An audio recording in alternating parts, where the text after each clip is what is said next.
This August 27th regular meeting of the Fairfield Board of Education is called to order. Present we have Ms. Pitko, Ms. Leeper, Mr. Dwyer, Mrs. Gerber, myself, Mrs. Vitale, our new superintendent, Mr. Cummings, Mr. Asa, Ms. Jacobson, Mrs. Maxinelli, and Mr. Peterson. Can I ask you all please to rise for the pledge? Mr. Cummings, will you lead us in the pledge? To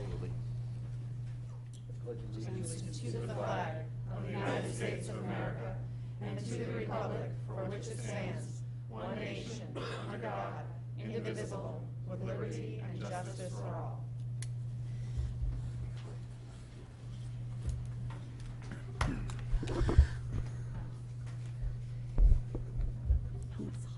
Everybody ready?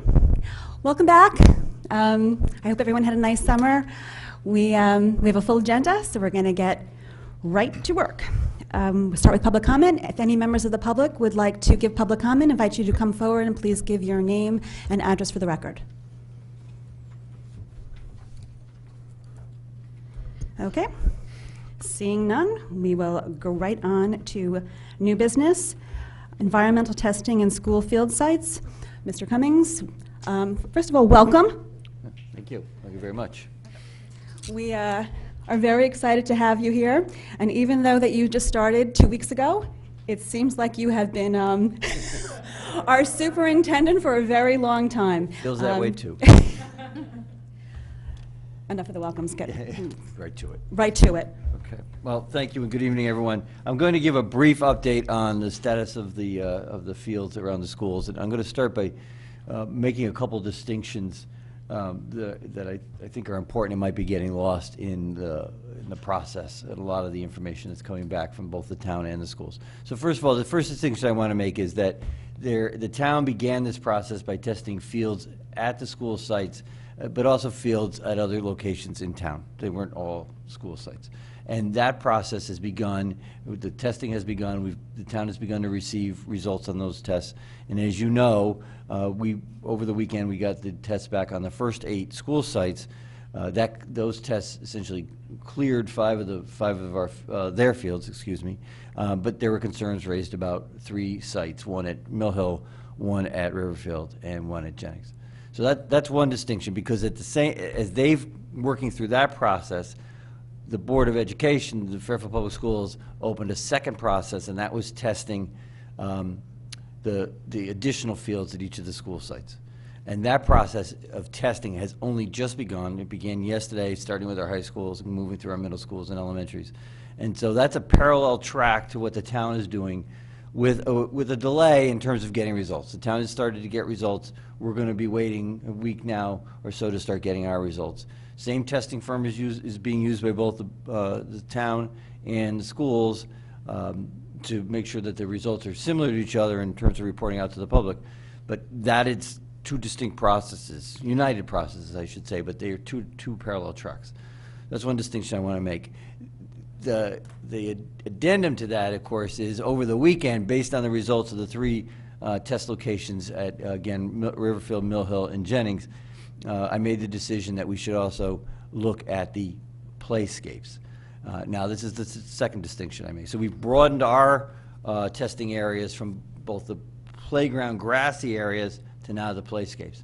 And that's the second distinction I want to make. When we refer to playscapes in reference to our school sites, what we're talking about there is those areas that are covered with mulch. They have playground equipment on them. And we deliberately chose that word because the word playground was becoming an all-inclusive word, and it was losing its distinction. That initially started out as simply referring to the grass areas. And as you know, we didn't really think our playscapes were of a concern or needed to be of a concern. But when I looked at those 3 test locations on Sunday morning, they raised just the concern for me, particularly, as I've said before, the one at Jennings and its proximity, its close proximity to the playscape at Jennings, one of the playscapes at Jennings, that we should just do our due diligence and make sure that those were clear too. So those are the 2 distinctions, the town track and the school track on the testing, as well as the idea of playgrounds and, in a much narrower sense, what the playscapes are. Now, having said that, we are in the process of testing our school fields and playscapes. The playscapes we're working on a additional purchase order requisition for that, so those have not yet begun, but we've begun the testing on our fields. As I said yesterday, they started working on the high schools. I know they're at middle schools and elementaries today. And we expect a similar expedited turnaround on results. So we're hoping 48 to 72 hours. We'll get the results, we'll analyze those results, and we're using the website we've created, which I believe most people have access to, but you can link to it right off our main page. And that will be continually updated with information both about the fields as well as any other questions people might have. So for example, we've had a question over the last day or two about the containers that were placed in front of the schools for security purposes last year and what those were filled with. The material used in those boxes is clean fill. It did not come from the town, but we're putting that answer out on the website as well. So I would encourage people that if you have questions that the school can answer that are related to school activities, to work that the schools have done, please use that form online, and we will get those answers out as quickly as possible. Questions about remediation plans, questions about the testing that the town has done, we are following the town's lead at this point. We're waiting for information. We understand that that's a process that they have to work through. Our school principals, our teaching staff are well aware of the concerns around the playscapes, the playgrounds, and are making adjustments school by school based on the facilities that they have open to them on what they're going to do when the students return on Thursday, how they're going to handle recess, what that's going to look like. So, you know, I've seen some excellent communication from our building principals around the modifications they're taking to make those adjustments. So we'll work through this. We're hopeful on a timeline. If concerns continue to be raised, if any of the testing sites show concerns that continue to be raised, then we're going to work with the town, we're going to work with the environmental consultant on remediation plans. As I've said multiple times, and I cannot say it enough and stress enough for you, this is a difficult process for everybody, but it's made relatively simple by the basic fact that student safety comes first. So that's the decision maker, and then you've got to work through it. Once you made the decision that student safety has to go first, then you have to make adjustments to plans and modifications along the way. And we'll continue to do that. So I don't know if there's any questions, or if myself, Mr. Papageorge, and I know we have Sans Clary as well as First Selectman. We do, and I'm going to invite our first selectman, Mike Dutrow, and our director of the head of the health department, Fairfield, to come up and just introduce yourselves and be available for the board if you have any questions. And Mr. Papageorge, our executive director of operations, why don't you come up as well, and I will bring it to the board if anybody has any questions just about next steps or any of the test results or any of the timeline of the town. Mrs. Gerber?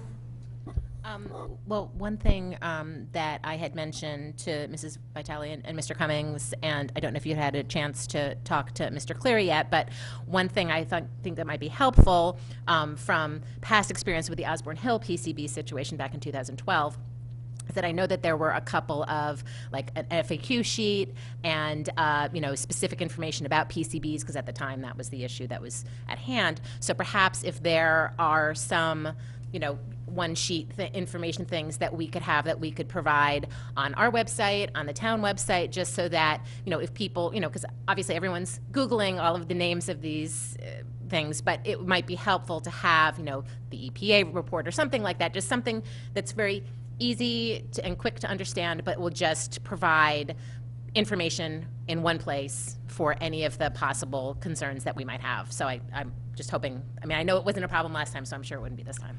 Yeah, so that fact sheet was actually developed by the Department of Public Health at our request. And so one of the things we're waiting to do is wait to get the rest of the sample results in and then have a sort of omnibus fact sheet about each of the exceedances, so to explain those things, those particular issues, and provide a little bit more information about those concerns, those constituents, and any risks related to them. Thank you. Ms. Jacobson? And just to follow up to that question is when that is created, if possible, and I know we're not knowing what any remediation will look like at this point, but if you can include in the FAQs just information about the remediation or just what we may have available, like during the school day or at night, or just how that all works would be helpful, I feel like, for parents as well as they head to school. Sure, we can do that. Mr. Peterson? I'll try to make this quick. I'm not even sure this raises the level of question, and maybe for Mr. Cummings ultimately. In the research that I think all of us are doing, all of us are Googling, all of us are looking at test results, one of the things that I noticed about mulch, and looked at that test boring site on Jennings is close to the mulch area, it appears that one of the concerns with mulch and arsenic is the use of wood that's improperly recycled. It's been sealed, it's been made into mulch. So in this process, it might be useful to examine what our source of mulch is. I have no idea whether it's it's the yard in the town or elsewhere, but just in terms of leaching out, I don't even know if that's a concern about arsenic contamination. But that would be a thing that I would be interested in seeing the custody chain of that material. I believe Mr. Papa George can speak to that right now, because that concern has come up. The mulch that we use is actually a certified playground fiber. It's delivered every year from a certified company. We actually just, I believe it's up on the website now, the certification that the company provided for us. They provide playground mulch to municipalities throughout the state and beyond. That's very helpful. Mr. Asa? Just real quick, certified by the state? It's certified by the company that actually produces it. So it's not a state certification. It's a certified that it's a clean fiber-ish mulch. It's actually not even like a tree mulch. It's an actual fiber mulch. Okay. So we're getting the same material as many other surrounding towns? Correct. Okay. In Connecticut and out. Thank you. My question with regards to remediation to the first selectman and Sands Cleary, I know there's been a lot of communication to the town, to the boards, to everybody, so we appreciate that. Can you just touch on what the next steps are? I know that there was some communication about that there's going to be some meetings about the remediation and waiting for the results and whatnot. Could you just touch for the board and for the public quickly on what the next steps and who is going to be involved? So on school sites, will people from the Fairfield Public Schools be involved in those high-level meetings determining what's going to be done? Do you want me to start? Sure. Okay. Just let me answer that at the very basic level, and then Sands can chime in. Basically, from a standpoint of the remediation, we're following a very strict guideline that we're going to listen to what Ty and Bond has to say. If you're looking for somebody who's in control, our licensed environmental consultant is the person in control. They're going to do that in conjunction with DEEP, Connecticut Department of Energy and Environmental Protection, as well as the Department of Health. We're in everything that we're sharing with the town, we're also sharing with those 8 representatives from those 2 departments to make sure everybody's on the same page. So we're going to follow the recommendations that come out of Ty and Bond, very simply. Sure, and so in terms of what's going on now, so we're waiting for the remediation action plans from the consultant. We met with the contractor from Ty and Bond, and they are going out to these sites and doing some, like they did at Gould Manor Park, some additional testing to define the scope of what's needed to be done. And then they're drawing up those plans. Those plans will be reviewed by DEEP and Connecticut DPH. And once they are, it's not a true approval process because they don't have to be signed off on by them, but we want to ensure, we've asked our contractor to have something in writing back from both those agencies that they are in agreement with the direction that the remediation action plan is going to go, and then we'll begin the process of selecting, or we're in the process of selecting a remediation contractors. So Ty and Bond will oversee the work and a remediation contractor will come in. And may I just ask a piggy? Just to further answer that, obviously to some degree we're waiting for the test results to come back so we know what it is. As you saw from the first 3, there are different remediation plans for each school in a sense.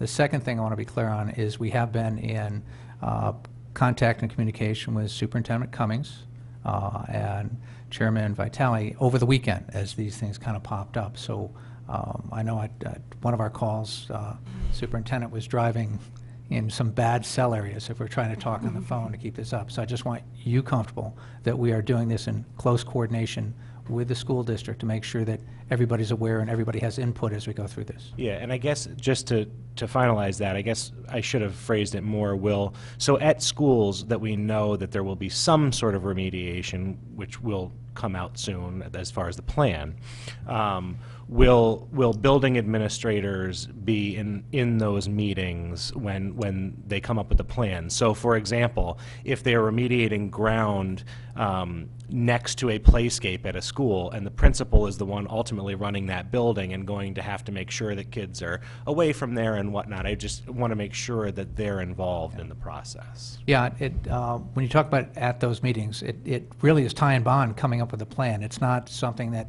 we're sitting down developing or negotiating by any stretch. It's whatever Ty Bond comes back and says, this is what you do, that's what we're going to do. We'll certainly make whoever you would like informed about that, so they can, both be informed, ask any questions, and to the extent want to supplement that in any way, certainly. I would then formally request that if at any school properties remediation is done, that the building administrators have a direct communication line with Ty and Bond and are part of that remediation process planning. I think we can do that. Ms. Pitko, followed by Mr. Dwyer. Mr. Asa actually started my question. You asked about the timeline. I think very specifically, parents at these schools really want to know how long. How long is it going to take until my site is remediated? And I know that you answered that the timeline is coming really from the consultant, but can you are we talking weeks, months? Yes, so the sampling, the second round of sampling to define it should begin hopefully later this week, early next week, and that will guide it. They will, have a plan in place probably within a week, and then there's a process of making sure we have an abatement contractor, and that all the communication, as has been suggested, is in place before we start anything. We are hoping within a few weeks to begin this, and these are very, very small projects, at least Jennings and Riverfield are very small projects that should only take, in some cases, a few hours of work, and so we're thinking those will move a lot quicker. Mill Hill is a little bit different of a project, and so we're waiting to see what the remediation action plan there will entail. But we were hoping to move. The directive that we've been working under is let's move as fast as we can, let's get it in place, let's use, state bidded contractors that are already available to us to move this along as fast as we can. So we have, in our meeting with the Ty and Bond, it was very clear, we told them, start now. If you have people in town now, go out today and start that sampling now. And he said that's what we'll try to do then. And so they're moving as fast as they can to do all this work for both both sides here. Okay. Mr. Asa. Just to follow up on that, when you said second round of testing, were you referring to those 3 sites that came back Exactly. with exceedance? Yes. Okay. So that's not talking about the other sites and everything. That's just second round is purely those 3 sites.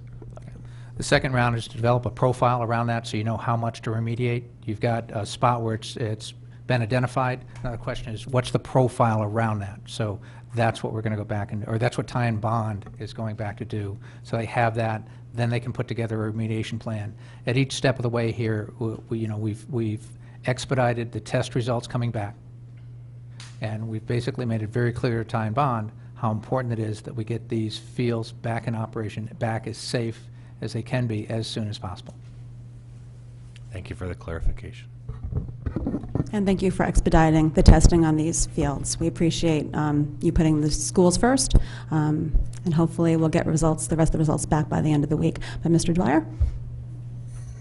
I was happy to hear that you and the superintendent are working closely together to resolve this.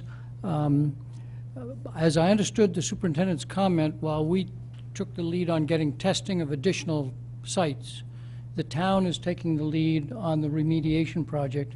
And so my question is, do you need any decisions or assistance from the Board of Ed? Or as soon as you get the results, you'll just act on it as quickly as possible?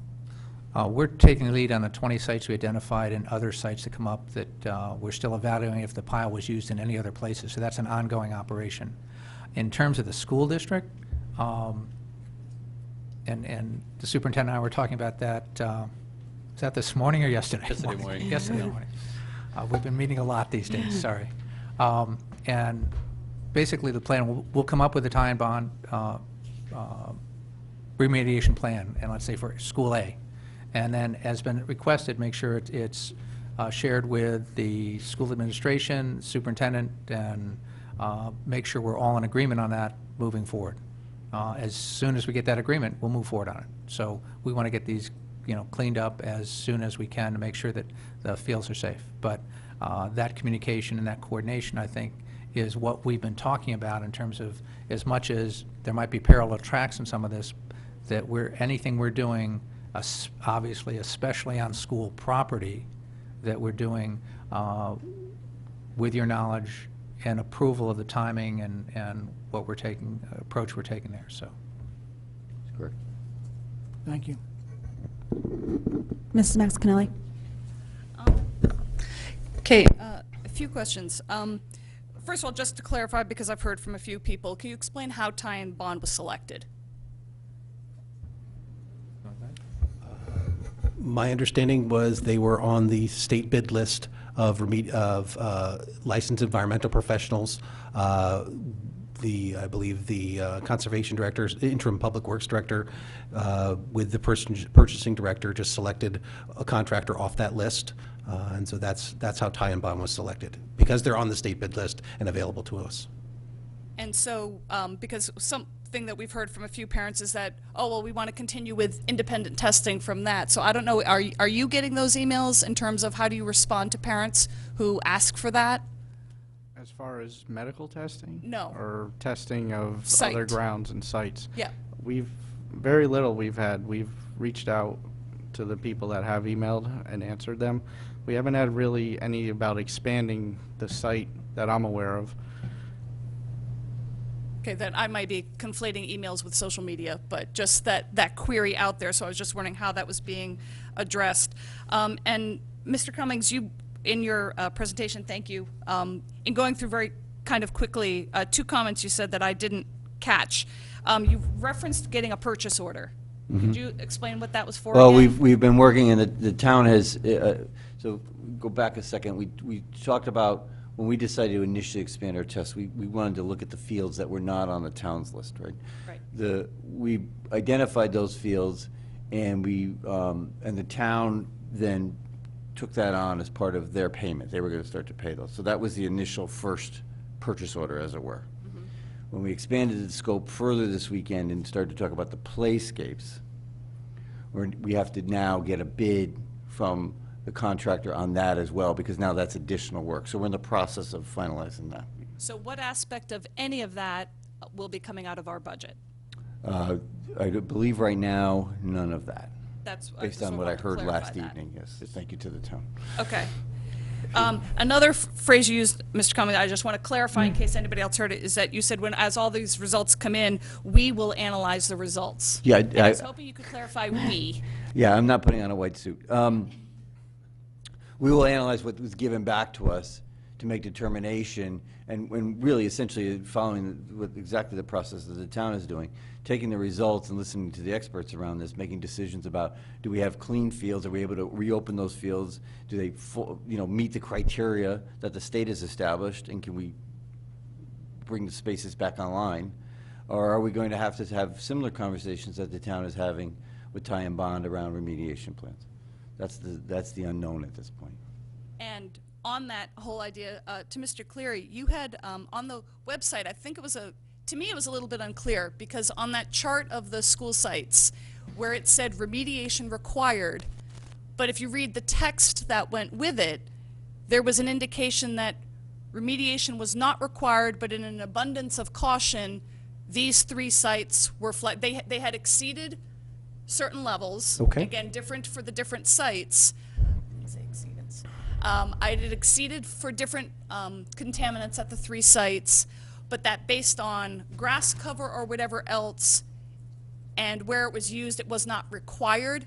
But again, in an abundance of caution, we were doing it anyway, and I was hoping you could clarify that. So I think what that is alluding to is interim controls. So for example, when the results came back, we at Gould Manor, and similar with the 3 schools, we asked our consultant, we asked DPH, and we asked DEP, is there any other interim controls, things we do between now we know we have some degree of exceedance above a standard. Is there anything we need to do between now and when those materials are remediated to further protect children and people that may be on the fields?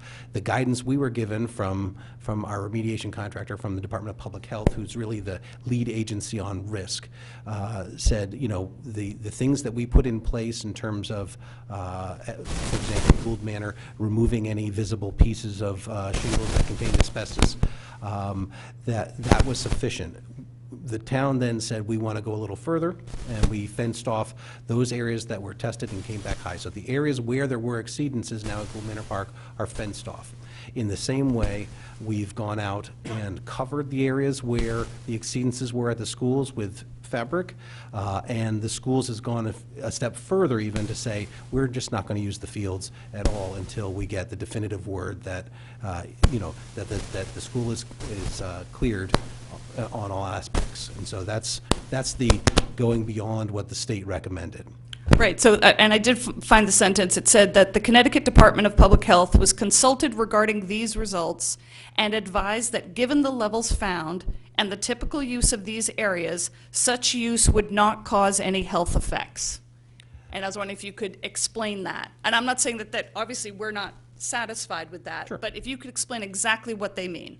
Yeah, so, and again, there's we took from the public forum that was held last Wednesday at Fairfield Ludlow High School, we took Meg Harvey, who made those comments, excerpts from that video and combined them all, her comments initially and then her responses to the question. So that's the best resource I can direct people to get the full explanation of what she means by that, because she does, in my opinion, a brilliant job of explaining, and I will butcher it now in my best to try and explain it, but the levels at which you would cause health effects for these parameters all contain a very significant safety factor. If you remember from Osborne Hill, the level for airborne PCBs has a 300, there's a safety factor of 300, so that, and that's a safety factor of, those levels would have to be, 300 times higher until they caused health effects. And in the same way, lead, that number 400 parts per million in soil does not bump up right against where health effects would happen. It's far significant. And she mentions 10,000 parts per million, 20, 30, 50,000 parts per million is where she starts to get some concern. So 400, 500, 410, whatever it may be, around that area, while it is an exceedance and it will be addressed through a remediation plan, it's not a cause for alarm in terms of nothing happens between 399 and 401. It's the same, it's just a slight change in risk. It's kind of like, and I always use this example of, your risk changes every day through the different activities you ever do every day. Whether when you step out of your house and you get into your car, your risk just changed. When you step into the shower to take a shower, your risk just changed for different activities. When you step onto a soccer field to play soccer, your risk changed for physical injuries just by stepping onto that field. So your risk is always fluctuating a little bit. And in some ways, or if you eat a lot of tuna, your risk for PCBs in your body goes up. So it's these subtle fluctuations that are going on, and potentially in some theoretical world, you could calculate the change in risk, but effectively what Meg Harvey was saying is that the standards by which the residential remediation standard, that 400 parts per million is based upon, it takes into account a child living in, that substance being in the child's primary living space, in their yard, you know, and then being exposed to it 7 days a week, 365 days a year for 30 years. And that's the standard they say, you know, that they start getting concerned about. What Meg Harvey is saying is that the level of exposure that we would expect to see, given those types of scenarios, where the levels that we're seeing and where they are, given that there's a good healthy grass cover in most cases in these areas, with the exception of the Riverfield one, which is, you know, far off to the side. It's kind of like a dirt road. So given that the kids would not spend a significant amount of time in those particular areas, there's no sign that they're digging or playing in the soils in those areas, and they're only exposed, you know, for a recess period for a short period of time, you know, 20 to 30 minutes per day, and that time is not typically spent in that one singular area where we're seeing these exceedances. So I think that's what she's getting at, but watch the video. I'm a very bad preview. Okay, and then finally, and I was there, so I did hear her say that, but that had been prior to these results coming back, so that's what I was seeking to clarify. Sure. And just one final point as I put this out to Mr. Cummings and whichever staff members, and to Mr. Tetra, Mr. Cleary, is that my hope would be maybe is that once this remediation plan, once this takes shape, if you could please be available to the PTAs, if those you know, PTAs host a meeting for their parents of their community, because obviously not each of these PTAs have identical concerns with each other, and I know that when Osborne Hill had its PCB issue, that it was very helpful to that community to have Dr. Title there, Mr. Cullen there, and just whomever can speak knowledgeably to what's happening, how quickly, and timeline and everything, not just relying on email postings or whichever else. I would just, you know, hope that, you know, Mr. Cummings, if you coordinate that with the PTAs, I think it would be very helpful for parents. Sure. And if I could just respond to the what you alluded to, and I did ask Meg Harvey after these results came in, has your opinion that you expressed in the video, do I need to pull the video down? Has it changed at all? And she said, not one bit. That you can leave that up there. I've looked at these results. I feel comfortable having that same statement out there. Thank you. Ms. Jacobson? Just two quick follow-ups. So as our year commences and Parks and Rec eventually, hopefully, and school sports get back going, how are we going to change our process, or what is the plan for this year when those areas get thinned out? This is how, you know, sometimes fill is used to by the goalie posts and on our fields. What is going to be different this year in terms of where or how we go about that process this year than we had in the past? We'll certainly confirm this, but it's my understanding since about 2015 that private contractors have done the dressing of the fields and done a lot of, and they have used their own sources of topsoil for what that is. So we'll certainly make sure that continues, and we can follow up with Superintendent Cummings to make sure that's the case, to confirm everything on that. But it's my understanding that most of our field operations have been turned over to private contractors, so it's not going through and coming anywhere close to fill that might come from this. And second, just to be clear, there's been no material moved off the pile in the Public Works yard since December 13th, 2016. Okay, thank. What one's Pennsylvania? Oh, the contaminated material, correct. But that was done under a very strict plan from our LEP at the time, who was not time-bound, just for the record, and under the guidance from the Department of Energy and Environmental Protection. Because of the nature of that contaminant, it was brought on site by Julian on November 29th. That's the type of thing that you have to remediate right away, and we went full speed on that also. Mr. Asa? One final follow-up on your question, because that was a good one. But I'm sure this is going to raise another question from your answer, being that private contractors will use their own soil, their own source. Are there any state guidelines or anything that they're supposed to be abiding, these private contractors, to, that they would have actually a paper trail, so that when we hire these people, they can show us on paper that this soil that they're bringing to us is certified and tested and clear?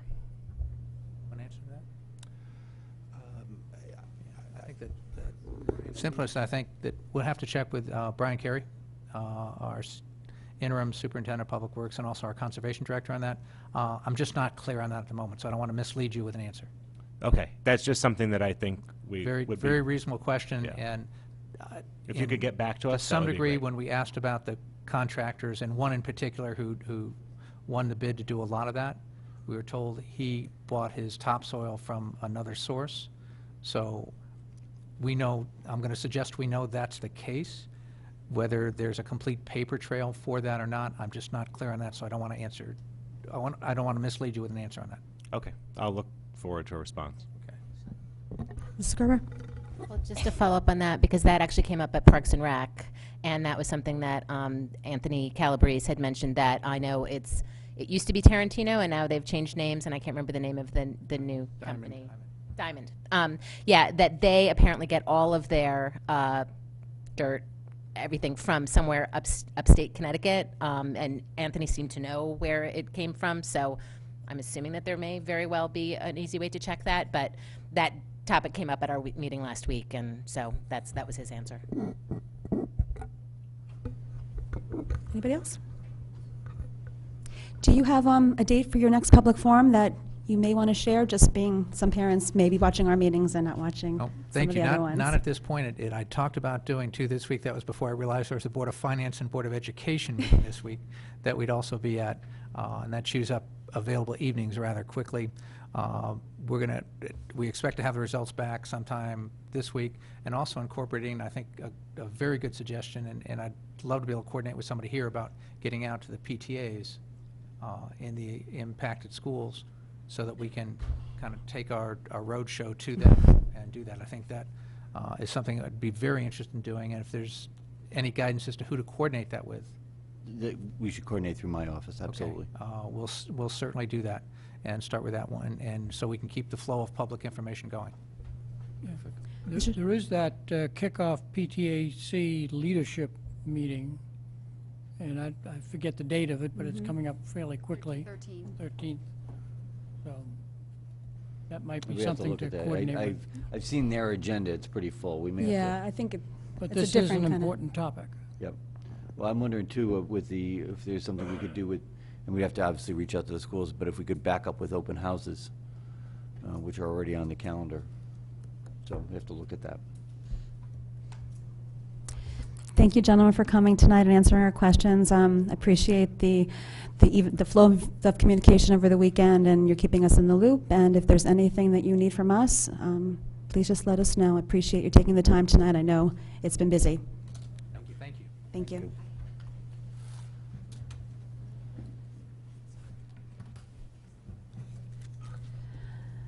Update and approval of plans for Sherman project. Mr. Papa George, Come on back. come on back.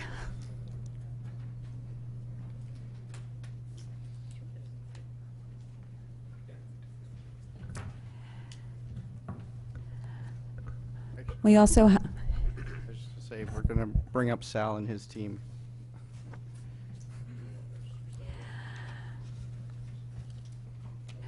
we the board needs to approve plans of the Sherman project, so I'm going to get the motion on the table, and then we'll let these gentlemen give us an update on the project and tell us what we need to do. Recommended motion that the Board of Education approve the Sherman project plans as enclosed. Can I have a motion? Mrs. Gerber, seconded by Mr. Asa. Mr. Papa George, Mr. Morbido, who would like to give the intro? Actually, I would turn it over to the chairman of the building committee.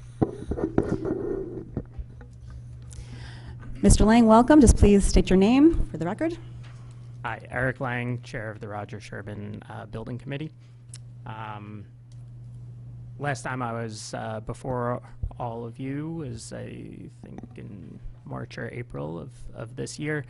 At that time, we had requested approval for a change in scope, namely removal of the addition to the gymnasium for the stage, which was putting the project over budget. At that time also, we were under the impression, after initial meetings with the state, that pursuit of state reimbursement through the OSCG&R process would not be possible. Since that time, the state has reversed their position, and and they have opened up the majority of the project to reimbursement. So we are, and that's ultimately what brings us before you tonight. As far as an update for the project, we pushed certain elements. We kind of fast-tracked them to get some work done this summer, namely modifications to the bus loop and additional parking in the front of the building. The start of the electrical upgrade to support the new air conditioning system that will be going in next summer, and the replacement of all the lockers in the school. The lockers were delivered today and are, as I'm hearing, all in place with some final trim work and fastening to be done tomorrow, just in the nick of time. And there will be some additional trim, namely the sloped top, that will be done at a later time outside of school hours. Where a couple pieces didn't make it on the truck. So, but the lockers will be functional for the first day of school, and you know, it's one little piece of good news for this this summer. As far as the budget goes, I provided a updated budget to Ms. Vitale late this afternoon. I don't know if you've all I have seen given it. it to everybody. I gave it to the board earlier. But we are still trending on budget. The budget that I'm mainly referring to is the Fema budget, because that is the be-all and end-all. This is based on some revisions to this from what you have seen the last time I was here, was the contracts that we bought out this summer for the electrical upgrade, the lockers, the site work, as well as revised estimates from Silver Petroselli, the architect on the job, for the work that will be executed next summer. As far as schedule goes, I think I'll probably hand it over to Charles Warrington with Colliers, who's the owner's rep on the job, who can kind of provide some more detail on that. Sure. Good evening. Chuck Warrington, Director of Project Management with Colliers Project Leaders, formerly Colliers International. So yeah, so over the summer, we've been doing the enabling work. The lockers are being installed, finished up towards the end of this month. Really, it comes down to the next steps. About a month ago, we went up to the state to revisit the potential for reimbursement. I know we went back up there in January, and the initial reaction was that they didn't want to reimburse due to their policies. For some reason, they did make a change, and we went up and talked to them about what the scope of the work was. You know, primarily, you know, there's the new air conditioning system, fire protection systems, which, you know, improves life safety for the school.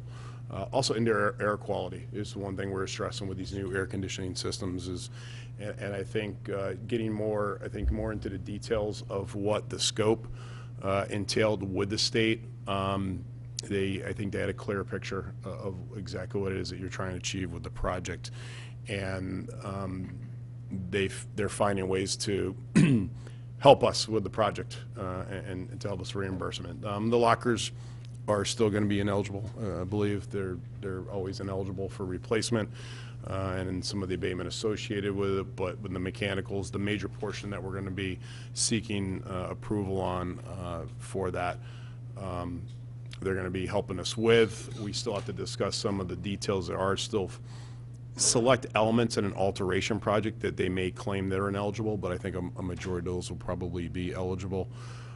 So during that meeting, they said to go ahead and get the grant application in as soon as possible.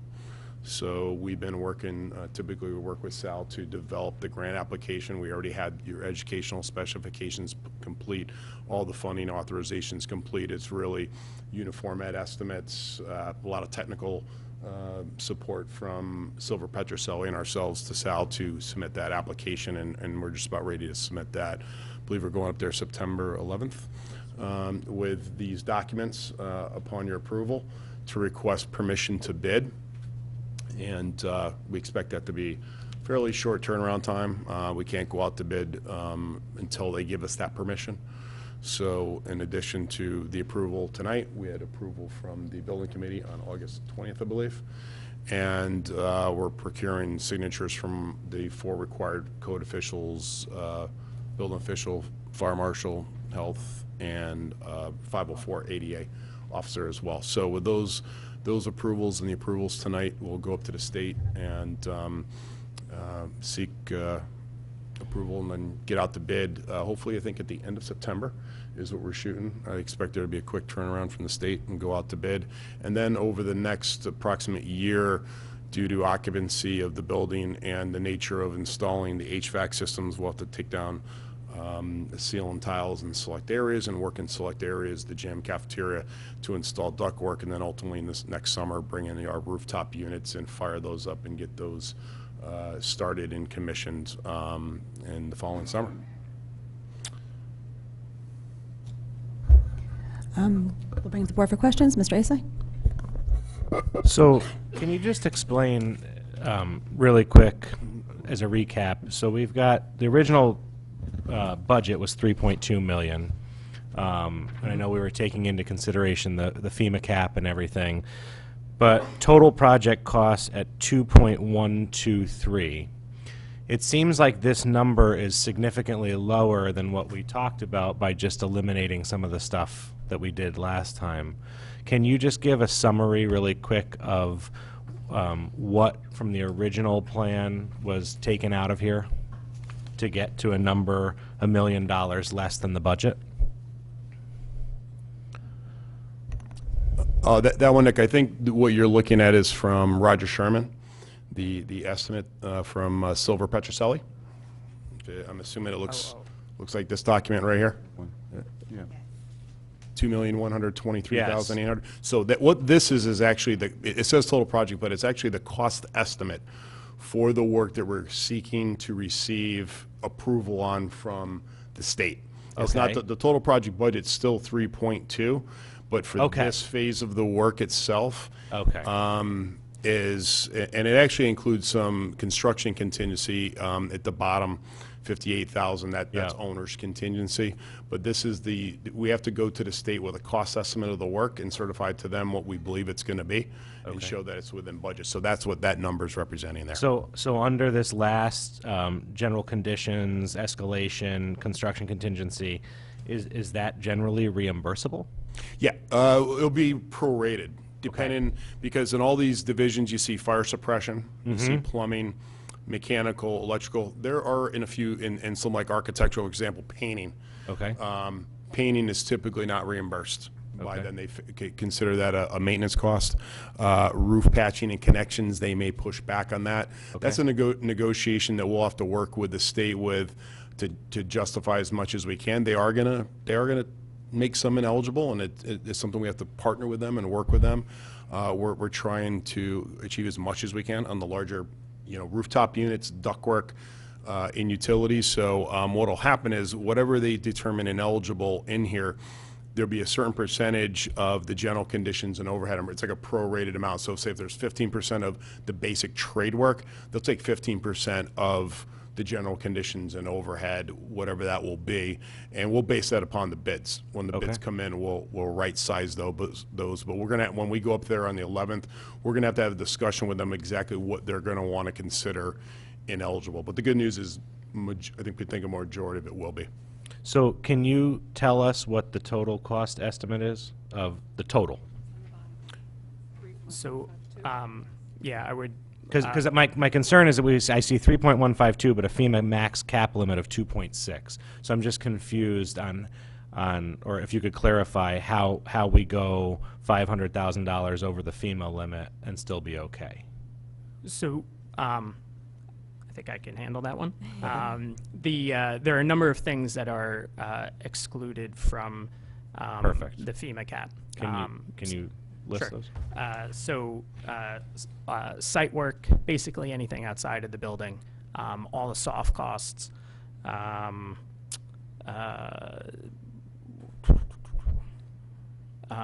that's, I think that's generally it. So according to this, we're right now, where we stand now, we're roughly $20,000 under the FEMA cap. Correct. And that is inclusive of about $138,000 of contingency money. So if we don't use any of the contingency, we're up to about $160,000 under that cap. So we have Okay. some But wiggle room there. What if we run into issues or barriers as we have on other projects? That $20,000 number seems a little small to me to be a buffer. And if we did get to the point where we went over, what does that mean? So we have formatted the documents to include two add alternates. Okay. One for the removal of the stage, Mhm. which I understand is not desired by the board unless we are putting a stage back. So that will likely be an add alternate that is not acted upon. So, and you can see that is on line number 9. That's about $92,000. So, and then the other add alternate is the renovation of the bathrooms by the gym to the tune of about $55,000. So we've built in those mechanisms where we could not act upon those areas of work should the prioritized scopes of work Okay. come in over budget. So when I hear bathroom upgrades as an alternate or add, I get a little concerned based on other schools and us pushing bathroom projects off for years and years and having problems down the road. Can you explain what the upgrades just quickly would be, that if just to put at ease maybe mine and others' minds, that is it just replacing toilets or is it actual plumbing in the wall and the floor? There will be some rough plumbing work associated with making the bathrooms ADA compliant, but to my knowledge, and maybe Sal can speak in more detail on this, it's not that the plumbing work is in disrepair or needs to be replaced. It's more of making these particular bathrooms ADA compliant and giving them new fixtures and finishes. Okay. So finally then, I'm just going to say, so after our initial discussion last time, so it seems like the stage is still a go The at this point. The stage removal is currently in the documents as an add alternate, Okay. but it is not my intention or the intention of, I think, any of us sitting here to actually enact that under the eventual contract. Okay. At this point, I think because the architect had already done a significant amount of work in there, we chose to keep it in. And if nothing else, I think it gives Sal a little bit more real number for his budgeting on Phase 4. And Phase 4, can Good segue. can you elaborate on that? Well, I don't think there's anything official yet, but that statement was assuming that the items that were removed from Phase 3 in order to get it on budget would be added into an eventual So the reason Phase I 4. ask is this was originally pitched as a 3-phase project, and as we looked at it and we've had these discussions, it looks like a 4th phase is a potential down the road. So is it just these? We're going to talk about that with the capital waterfall, correct? In terms of Phase 4 and what will be included in that. So maybe we just hold that portion Got it. of the conversation, because that is more for Mr. Papageorge and not for the building committee right now. Thank you. Mrs. Maxicanelli? Just a very simple question. Since we have voted on the ed specs and the revision to the ed specs, I'm unclear on why we're voting. Sal? Hi. Part of the excuse me, part of the process is the chairman or chairwoman has to sign what used to be called the EDO. It's called an SCG 042 form that the plans have been approved. The building committee approved the plans. This board has to approve the plans, and the superintendent also has to sign off on the form so that we can meet with OSCG and R to get their approval of the plans. They don't want to touch it if all these entities haven't approved it themselves. The key being this is a formality. This is formality. This is a formality, but since we were doing it and we haven't had an update and there have been some changes with the project, I thought it was a good opportunity just for the board to get an update as well, but that's it. So if anybody has any other questions? Just to summarize so I make sure I understand the budget. We originally approved this budget as a $3.2 million total budget. We recognize that there's about 560, I'm asking if I'm understanding this correctly. There was about $560,000 of costs that FEMA does not include in their cap, which got us down to the 2.6 million construction budget that would be FEMA allocated. And so we're on budget because we're within the 3.2 overall and we're within the 2.6 FEMA max limit. So we're in good shape. That's correct. Thank you. Okay.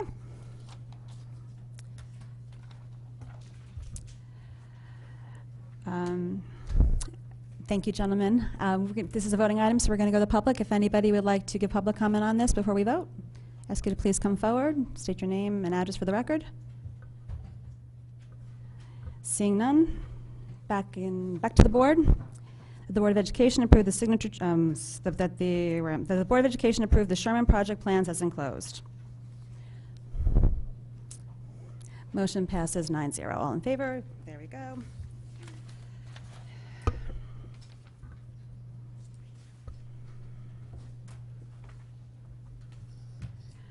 First read of student survey for Sacred Heart Project. Dr. Priest? Mr. Cummings, do you want to give us a I'll give you a quick recap? A quick review of this. Dr. Price is familiar to many of us as the Sorry. former housemasters at Fairfield Ward High School. And in, I wouldn't say her retirement because she's probably more active now than she ever was. She is now a professor at Sacred Heart and spoke with Dr. Tracy when he was serving as interim about a survey she'd like to conduct with our students. I would also point out that Dr. Price is probably best known to us for her most recent work with the diversity group that she founded and has continued to work with at Ward, which has really been an excellent, shining example of work in the Fairfield Public Schools. So I'll turn it over to you and the questions that the board members might have. Thank you very much for having me. I appreciate it, and I loved my 10 years at Ward, and I miss you all. I left a year ago in July. I was a housemaster there, and while a housemaster there, began doing a lot of research on the issue of leadership in suburban schools and how we can best meet a population that's becoming very diverse. Most of us, truthfully, in our leadership programs did not have a lot of formal education in this, and so we're all working to improve our knowledge and our skills. So as a housemaster and a leader in the district, I began to do some research. Over time, I had some faculty join me, and we also invited students and parents, and we created a group which was originally called the Achievement Gap Task Force, but is now called the Fairfield Ward Voices for Equity. And it's about 4 years old, and we use our knowledge and student voice to train faculty at Ward on how to work well with diverse populations. So for the past 4 years, we've done at least 1 to 2 professional development sessions every year for our Ward faculty. We've also presented at NEASC. Our accrediting body has a best practices conference. We've brought kids with us to present what we do there. And we also did a national redesigning high school program in San Diego. So we've been very, very active, and upon leaving Ward, I was delighted to have them ask me to stay and continue to consult for the group. So this research kind of comes out of that, because one day, the year before I left, I overheard a conversation of some of my students while we were working on individual projects about a situation with their bus. I had been writing a chapter of a book on suburban leadership and equity, and the issue of sort of social spaces and how students in suburban schools often kind of get segregated, whether it's in classes or social spaces. I was writing about that at the time, and I overheard some students talking about their bus and how it was predominantly students of color, and it was very full, packed, unusual in Fairfield. And they were kind of talking about that and how it was different, you know.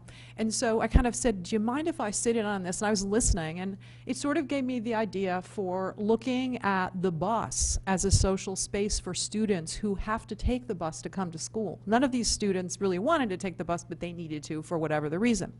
So that's where the project comes from.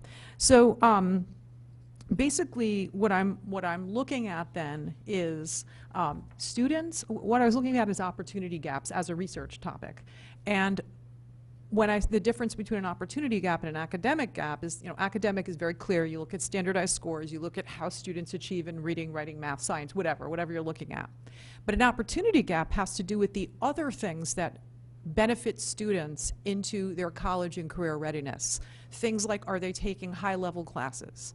Are they involved in extracurriculars that are prestigious and that build social connections for them and fill their resume? This is where we see across the nation a very big divide between students who are income challenged and not, and students, regardless of their income, students of color and white students. And so I began to think about the bus as a social space, and I know when I was in high school and I did have to take a bus, it was like a 45-minute ride. So when you do the math, going back and forth to school, you could be spending a lot of time on your bus. Now, students get a lot of information, particularly first-generation students whose parents didn't go to college, from their peers. And that happened to me because I had one parent that went to college, one that didn't. And my parents didn't talk a lot about college, so I didn't get advice from them about courses to take or AP or anything like that. I got it from the peers I was with who kind of knew the system. They knew the playbook. And I learned it that way, and I had some teachers who also made sure I had information. I was lucky. They tapped me and they said, you need to be in this class. You need to be doing this. You need to be that kind of thing. So what I thought about is, if we have situations, social spaces the kids spend a lot of time in, that are not diverse, with a wide variety of kids who have a wide variety of information, what is the impact on them? Is there an impact? Does it impact their knowledge about some things? Does it impact their self-esteem or their feelings about themselves as students? So what I'm looking to do is to interview a small group of students. When it says survey on here, that's slightly inaccurate. It's actually an interview of a small group. I'm not passing out a paper and pencil survey to a group of students. What I would like to do is I'm interviewing some students who graduated already, so you don't have to worry about that. They are off campus and graduated, they're in college. I will interview some of them, but I also want to interview about 6 to 10 students who were on the bus last year, okay, most of them are minors. But I would like to do it on school property because they have to ride a bus to meet them off school property involves some work for their parents. So for convenience reasons, I was hoping I could ask them the questions I gave to you, use perhaps I'd speak with Mr. Cavanagh, the principal, the headmaster, and figure out like a room that has a window or door. For safety reasons, I don't want to be like alone in a shut room with kids. I don't think that's good practice. So, a room that has windows or whatever where we feel we're kind of like out there. And then I would record their answers, and I would make some conclusions based on that. The work would be entirely anonymous. I don't intend to use, obviously not student names, the bus, the town, the state. I will refer in my research to a northeastern state. That's as far as I will go in terms of identification. There are 2 pieces of information that I would like to have that I would need your permission to use, and there's a reason for it. This is a perception survey. So they're perceptions of all the kids on my bus are almost all students of color. I would like to be able to say, by getting that information, that the racial breakdown of the bus or the ethnic ration is such and such. Not by individual student. I don't need to know their individual information, but percentage-wise, that is correct. 80% of the students on the bus identify as students of color or, whatever. And I would also like to have the percentage of students who ride the bus who are on free and reduced lunch, because I think that's going to come up. And I can't corroborate that. What I did do is on the permission slip that you have, on the flip side, it asks 3 demographic questions on the permission slip, which they are under no obligation to answer. But if they would, that would give me more information, but it doesn't give me the big picture of the bus. So, I can do the survey, I can do the research without that information, but it's helpful when people are giving you their perceptions to be able to corroborate whether it's accurate or not. It doesn't mean that their feelings are any different or that their reality is not their reality, but that would help me. But I would need your permission, and the people at Ward, I still have relationships with them, I've been consulting with them, are willing to help me to get that information, not student by student. I would not be saying, oh, John is on free and reduced lunch. They would just give me a statistical average, 80% are, or whatever it might be. So that's that. Any minor requires parental consent in writing, so there's a form there, and I need consent from the student. So I would get 2 consent forms from each student, and it's been said multiple times, and I would have a little script that I read beforehand reminding them that if they don't want to answer a question, they can, and then they can back out of the research at any time. They don't have to. There's no compensation, except that I do want to give the kids a gift card for their time, so I'll give them like a $10 gift card to a local, Fairfield coffee shop or something, Starbucks or whatever. I would just give them to that to thank them for their time. And so again, the results would be part of an article I would write that would hopefully be published by a journal, and that usually takes between 6 months to a year for that process to even happen. So it wouldn't even be published in the really near future, but and I think it would be very useful to leaders of suburban schools to get them to think about these social spaces and what do we kind of do about areas that are kind of segregated. And it's by no intent, I don't think. I think some of it is housing and where kids are, in the case of a bus, how kids are districted on a bus. But nonetheless, if you are spending 40 minutes on a bus every day in the morning and every day in the afternoon, conversations go on, and I wonder what is the impact on on their sort of their social connections and their ideas and what information they have that will help them with college and career readiness in high school. Okay, to the board, Mr. Dwyer. Actually, I've met with this task force, and they've been operating for 2 or 3 years and have done very good work at Ward. And you quickly glossed over the trip to San Diego, but that was in recognition of the work that this school district is doing at that national event, so you should be congratulated on it. In the reading I've done, too often plans are made by the majority population on how to integrate the non-majority population into a school system, and one of the key recommendations they make is you should listen. You know that phrase, God gave us 2 ears and 1 mouth for a reason, and that you should listen. So I congratulate you for a study that is intended to listen to the perceptions and concerns of students. Thank you. Ms. Jacobson, followed by Ms. Dracer. Thank you for providing the list of questions as a follow-up. That was very helpful. And I was just 2 quick things. I'm sure this has been passed through Mr. Cummings and Colleen, and whenever legally this is all fine by you two as well, right?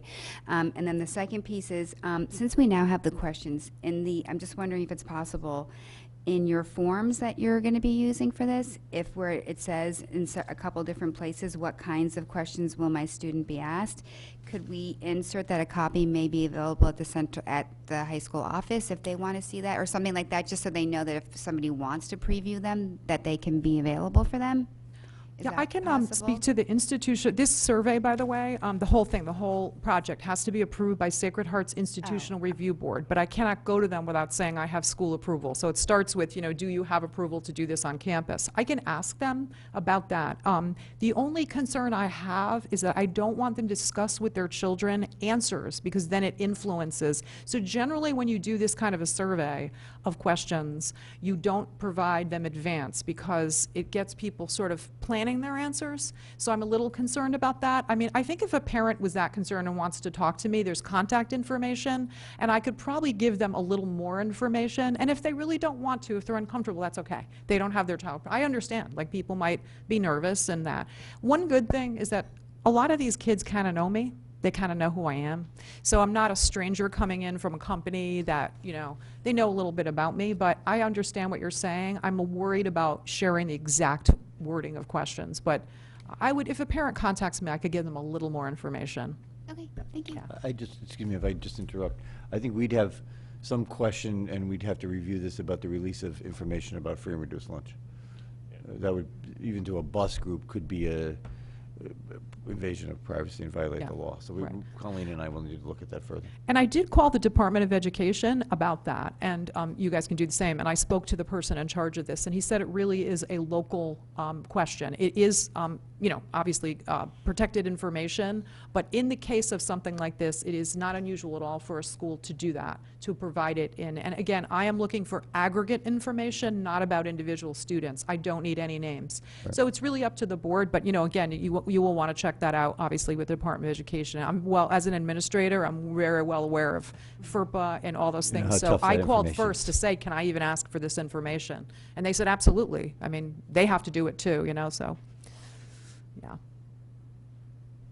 Any other questions? Mr. Asel?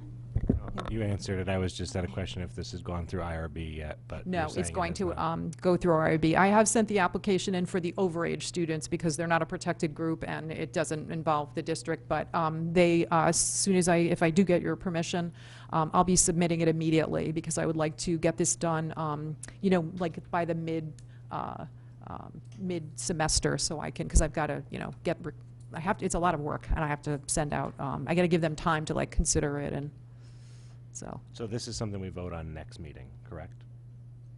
So we'll get the answer from Mr. Cummings on the. Okay, thank you.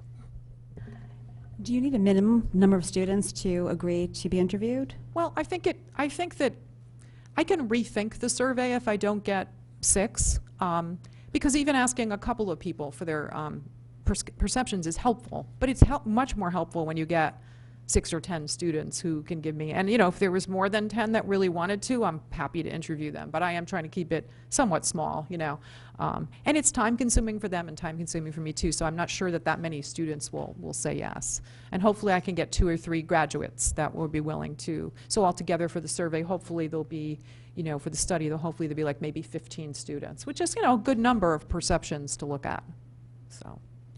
And would you be sharing the paper after you write it with the district? Oh, I'm absolutely happy to share the paper with the district. And I might be able to share some general information, like with Mr. Cavanagh, since it is a Fairfield Ward bus, but what I can't do is give too much information because it is supposed to be anonymous, and that's only with the understanding that you guys keep it anonymous and just for use in the school to make things better. My question again is, what social spaces do kids hang out in that actually could be a benefit to them or might actually not provide them access to diverse information they need in order to be, and so it might just help them to think through other spaces too. The bus is just one place. Well, absolutely, which is why if you're going to do this, we'd love to have that information, even if it doesn't come to the full board, but to come to. Absolutely. If I hope I get published, and I will absolutely send you guys copies if I get published. So. Any other questions? Okay. All right. Thank you so much. I appreciate it.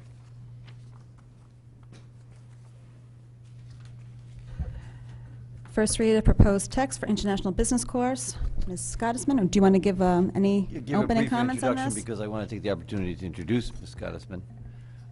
Ms. Gottesman is serving as our interim deputy superintendent, and I want to welcome her to her first Fairfield Public Schools Board of Education meeting. With her tonight is Robin Terwilliger, who is our curriculum coordinator for the business department. Robin presented in the spring, as you remember, on the business curriculum update. They're here to present a textbook. There's the memo, I think, in your board packet pretty much covers the basics of why we're bringing this forward. I want to stress this really is a supplemental text to the new International Business course. But I'll now be quiet and turn it over to you. First, I'd like to say thank you very much, and I'm very happy to be here and be part of Fairfield for whatever time I'm here. I'm at a little bit of a disadvantage. I started 7 days ago, so I think Robin wrote this before I arose to this chair. But I didn't even know who Robin was when I saw her name on the letter until she walked in, and then I said, "Oh my God, Robin!" So this state is pretty small, and we tend to know a lot of people. So, Robin will speak to the letter that you have in your packet. I'm Robin Twilliger. I'm the high school business liaison, and the business department proposes the adoption of the text "International Business" by DeBlay Scott. Published by Senegage in 2011. The book was chosen because it aligns to our curriculum and to the Fairfield Public Schools vision of a graduate. The content can be formatted so that academic expectations can easily be integrated into common assessments and created to support student growth. The text will be used as a supplement material in addition to other materials such as texts, videos, and online material relevant to course curriculum standards. The book introduces students to some of the fundamental concepts of the international studies, major world regions, and selected countries. With those regions are discussed with respect to the people, their physical demographics, cultural, political, and economic characteristics. Several concepts and global issues are explored, among which the physical environment, conflict, global interconnections, and with the movement of goods and people across borders are central. This book will emphasize contemporary events, particularly as they relate to the fundamental themes that are covered in our course. Our committee consisted of myself, Diana Rainho from Fairfield Ludlow, Allison Danzo from Fairfield Ward, and Deb McGugan from Fairfield Ludlow. We looked at 3 books, and we decided that this was the best book to prepare our students for future courses and the continuation of this course. And we really enjoyed this book because it had great concepts to springboard other activities from. This book is in high demand. I think Fairfield are trendsetters because international business is a really popular course this year, according to the book reps. So this is the one that we have chosen to use in our classroom. If there's any questions, and this is a first read, obviously. Do you have the text with you? Yeah. The text is here, and we will make this available as process in this instructional division of central office for parents who are interested in looking at it before the next board meeting. Mr. Peterson. That's really my fundamental question. There's no online link for us. You have to look at the physical book. And I guess the follow-up question is, are we just buying the physical book, or are we also buying the rights to online content? Great question. So there is an online link, but you have to have the book to get the online link. We are not purchasing the online textbook. We prefer the hardcover textbooks. They work better in our classroom. We can share them among students, and it's more cost-effective to have the hard physical book in our rooms. But that's not going to be an impediment to have a text in class that a student wouldn't be able to access at home. It feels opposite of the way we've been moving in general. Well, it's a supplemental material, so we are going to be using other things. Like I said in the curriculum review, business is forever changing. So what comes up today might be different next week and each semester by semester. So we will be posting things on Google Classroom. I'm going to be teaching it, and I'm lucky to be teaching with Diana Rainho at Fairfield Ludlow. So we actually spoke this morning about pulling things together.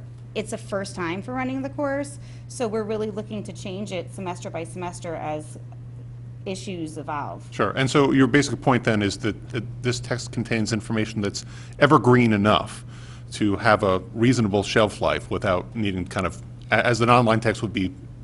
Absolutely. Yeah, all right. It's more cost effective, and it has a lot of the concepts, the core concepts that we need, that we use other materials Great. with. Thanks. I'd like to point out, I think Mr. Cummings said in the beginning that this is, and you've heard before, this is supplemental. It's not a primary textbook. So the more resources we can have for the students, the better. But it's not a primary. Mrs. Gerber. How many copies are you? We usually order 30 copies. Total for each school. Oh, okay, so 60 total. Yeah, so hoping that we don't have more than 30 students. We do like to order a little bit extra in case somebody needs a copy for at home. If they have a request to have a copy at home in their IEP or 504. Okay, and what would the cost be?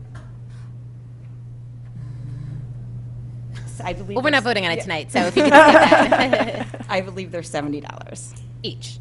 Okay, so 70 times 60. Yeah. I'm not going to embarrass myself by trying to do that. It was like, yeah, I'd have to get back to you with that. I apologize, I don't have that. Okay. Okay, great, thank you. Mrs. Maxinelli. That was my question, but just for that 4,200, is that, I don't recall, is that, did we already have that as a line item that we assumed was going to happen this year? That is in budget, yes. Okay, so we're not carving money away for this? No, we are not. Thank you for asking the question, though. Anyone else? I think we're good. Thank you very much. Thank you. We'll see you at the next meeting. Thank you. Welcome. Thank you very much.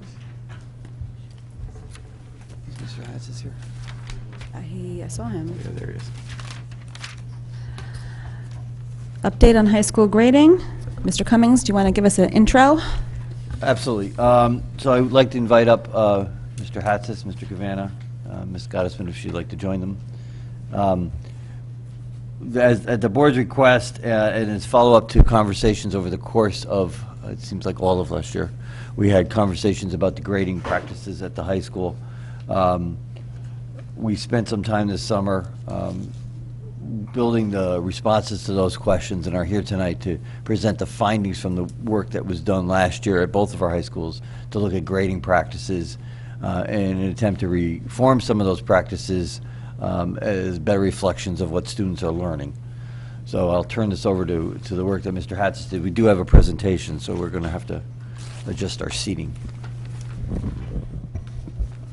Thank you very much. As you're getting resituated, let me introduce Paul Cavanagh. Mr. Ebling is off the hook tonight. And luckily for Mr. Cavanagh, he kind of is too, because of the fact that he's just coming on board in July. So, but it's been great working with Paul so far this summer, and we look forward to doing a lot more work together. Thank you very much. I'm honored to serve the Fairfield Ward in the Fairfield community as headmaster of Ward High School. And a special thank you to Mr. Cummings and Greg for their hospitality in my transition, and I'm honored to be here tonight. Thank you. Okay, so thanks again for letting us present, and let's dive in.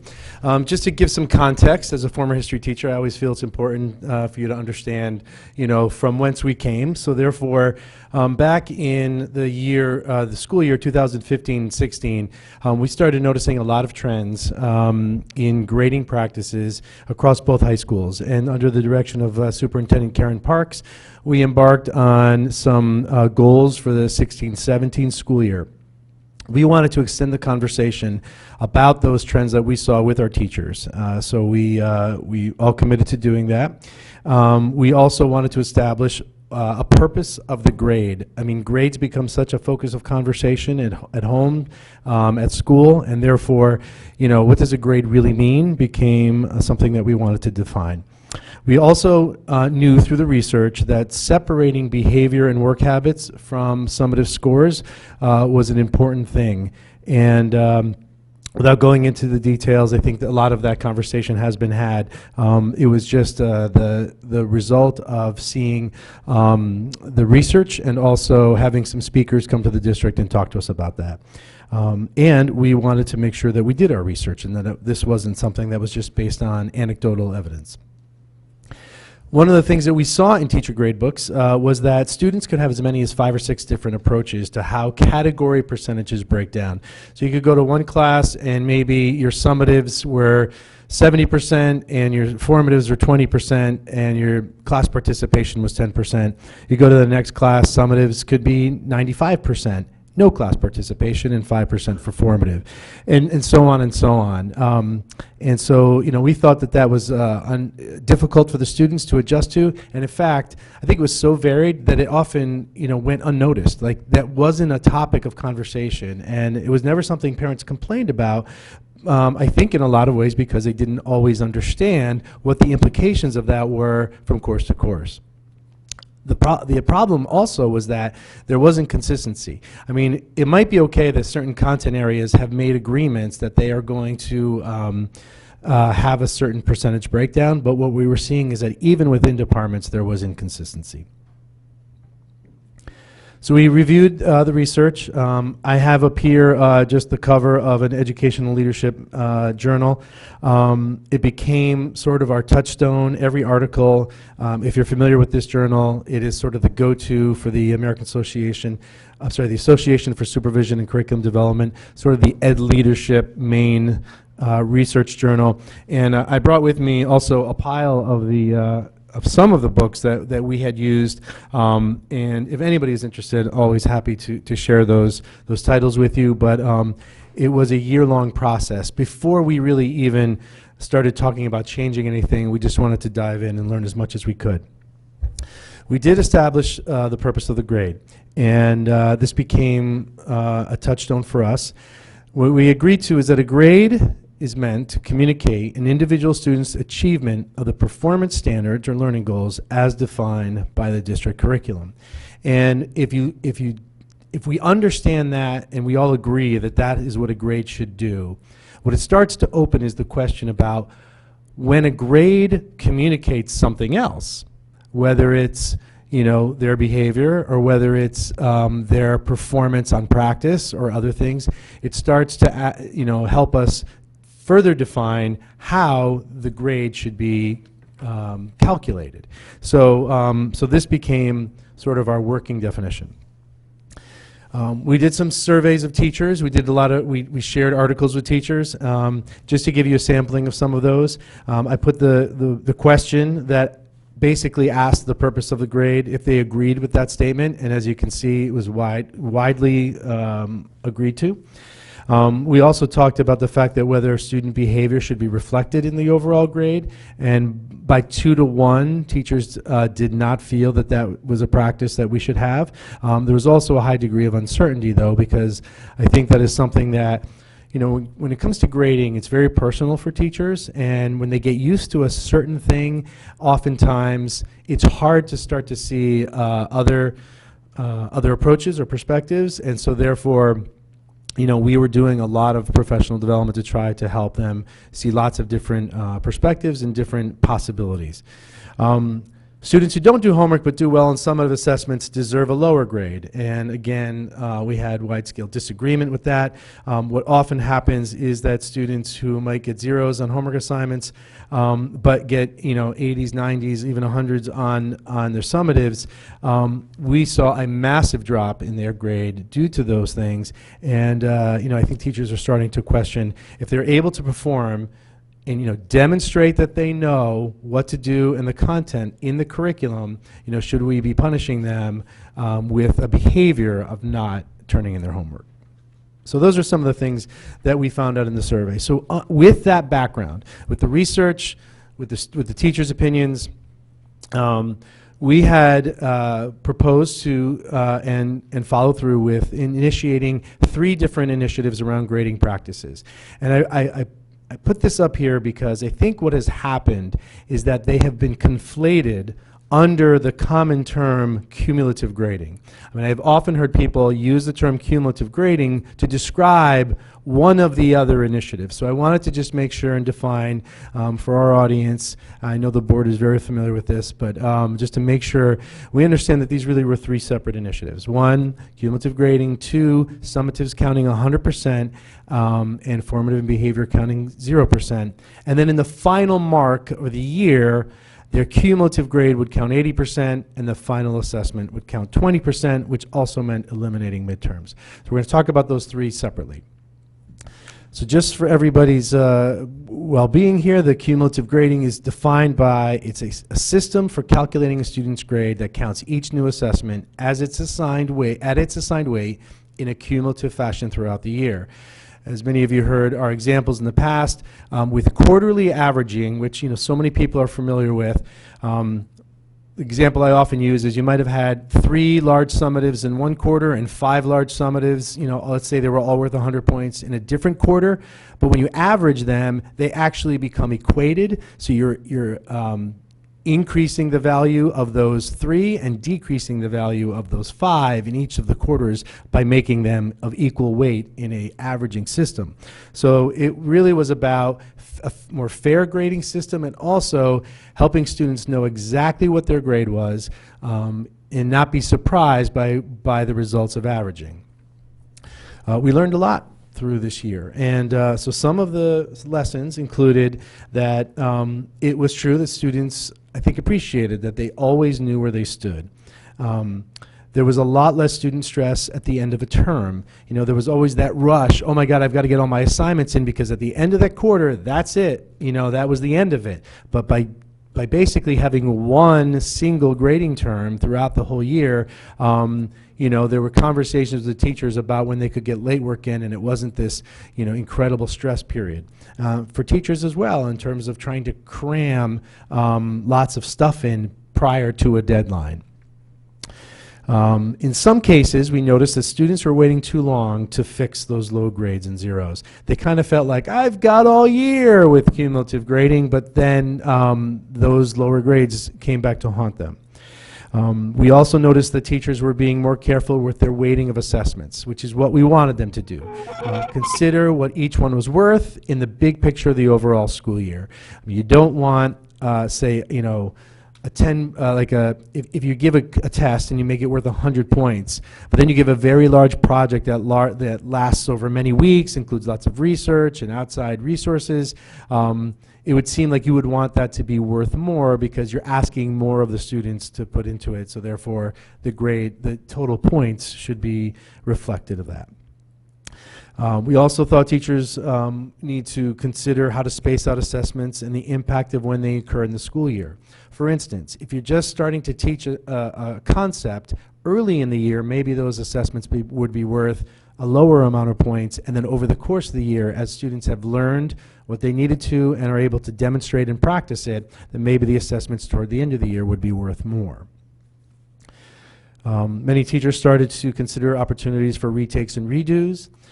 We also noticed that parents sometimes had difficulty because we still posted every quarter because we thought it was important for teachers, for parents and students to just be reminded this is where you are at this point. And plus, for reasons of eligibility for athletics, reporting to colleges, we needed to make sure that the teachers were sort of hitting the button to say this is where the student is at this point.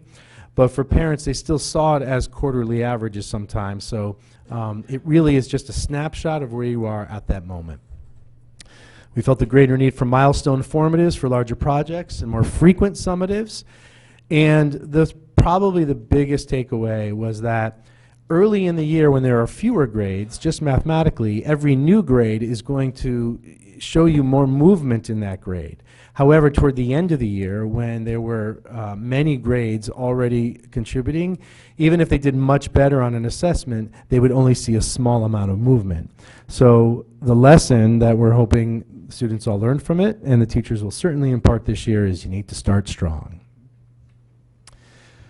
So now I'll move to the summatives, counting 100%. Again, the second of the 3 initiatives. And I'm just basically going to jump right into the lessons learned about this. We definitely saw less completion of homework. Students felt like it didn't count in some subject areas. Of course, what we were trying to help students understand is that when you practice, it does count in how you are going to perform on the summative.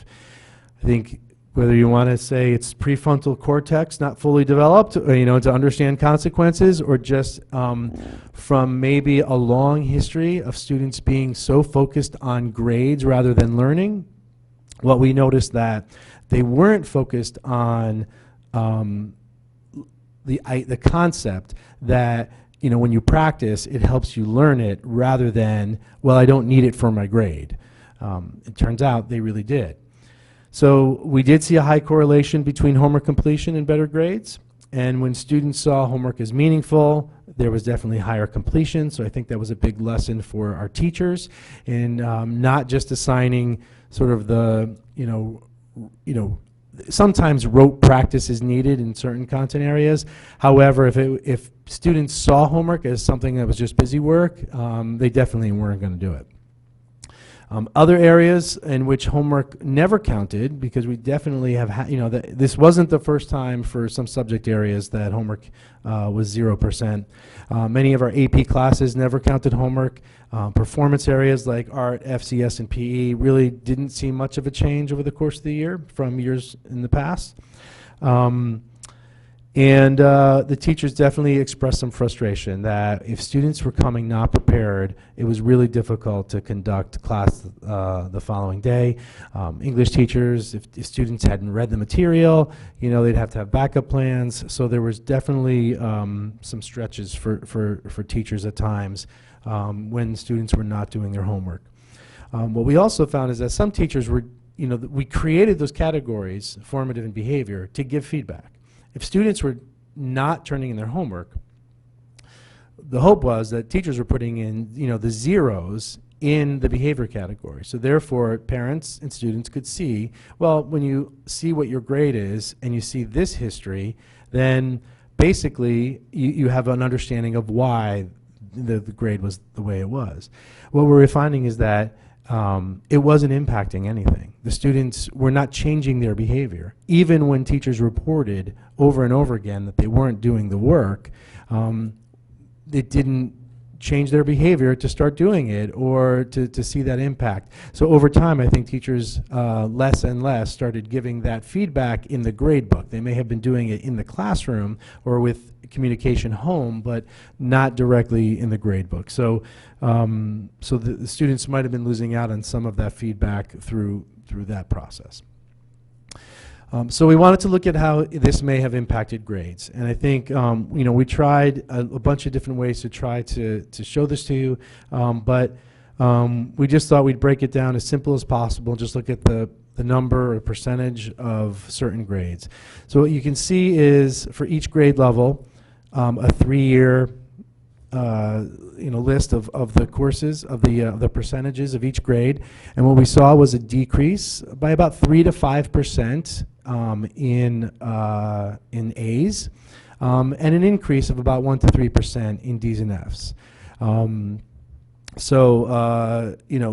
the way, we did not include grade 12 because what happens with 12th graders is a little bit unique. They once they start getting into colleges, many people like to call this senioritis, or they might have gone on internships, or they're exempt from their final exams. So we didn't think that 12th graders would be an accurate portrayal based on the grades. So so we wanted to focus it on these 3 grades. The purpose of this slide and the next one is to just highlight that it didn't really matter. This wasn't a individual school-based phenomenon in either way. So we just called the schools green and purple. And you can notice the green school had an increase in the number of A's in 9th grade, but the purple school had a decrease of A's in 9th grade. But then if you just look at grade 10, the opposite was true, where the green school had fewer A's and the purple school had more A's. So again, this was a trend that we saw at both schools. I know that's often a question, so we wanted to just clear that up. So basically, if we summarize what we think the impact of the 100% summative was, is that student GPAs were probably slightly lower. Now, of course, every individual student's going to be different, and like I said, there was such a high correlation between the students that did their homework and the grades they got. But overall, we just saw a slight decrease, but we really feel like this was about the commitment of doing their homework and not seeing it as directly impacting their grade, although it certainly indirectly did. So we did, at the end of the year, as the board and the policy committee started to consider the homework policy, we did talk to teachers about if there were to be a change, The final vote, as you know, wasn't until after school got out, but in anticipation of that, we asked teachers, how did you, what would you like to do in reference to the categories and the percentages? So as you can see, we had about 20% of the teachers want to keep the system that we had last year. They felt that it actually made a significant impact on some student, on their perception of learning, and they wanted to give it another go. They felt like with lessons learned from last year that they could make some adjustments early in the year. Then we had about another 10%, somewhere in the range of a 95, 98% summative. But you can see a large number of the teachers fell in sort of the 90-10. They agreed that we probably should bring back a percentage in order to keep kids accountable, and that way, students would feel like it was impacting their grade more directly. As you can see, there were about 10% of, I'm sorry, I'll just put some percentages up here for you. About 13% of the folks who felt they wanted to not only bring it back, but have a higher percentage for formative and homework, anywhere from 15 to 20%. There was a really interesting trend. And just to summarize, about 75% of the teachers fell in that 90 to 100 range for summatives. But the interesting idea that came out of this was those teachers who kind of thought out of the box. In looking at part of our mission being to prepare kids for college, where there is no formative and no homework that's part of grades, that maybe seniors, as a service to them, we ought to start to prepare them by having 100% summative, 0% breakdown.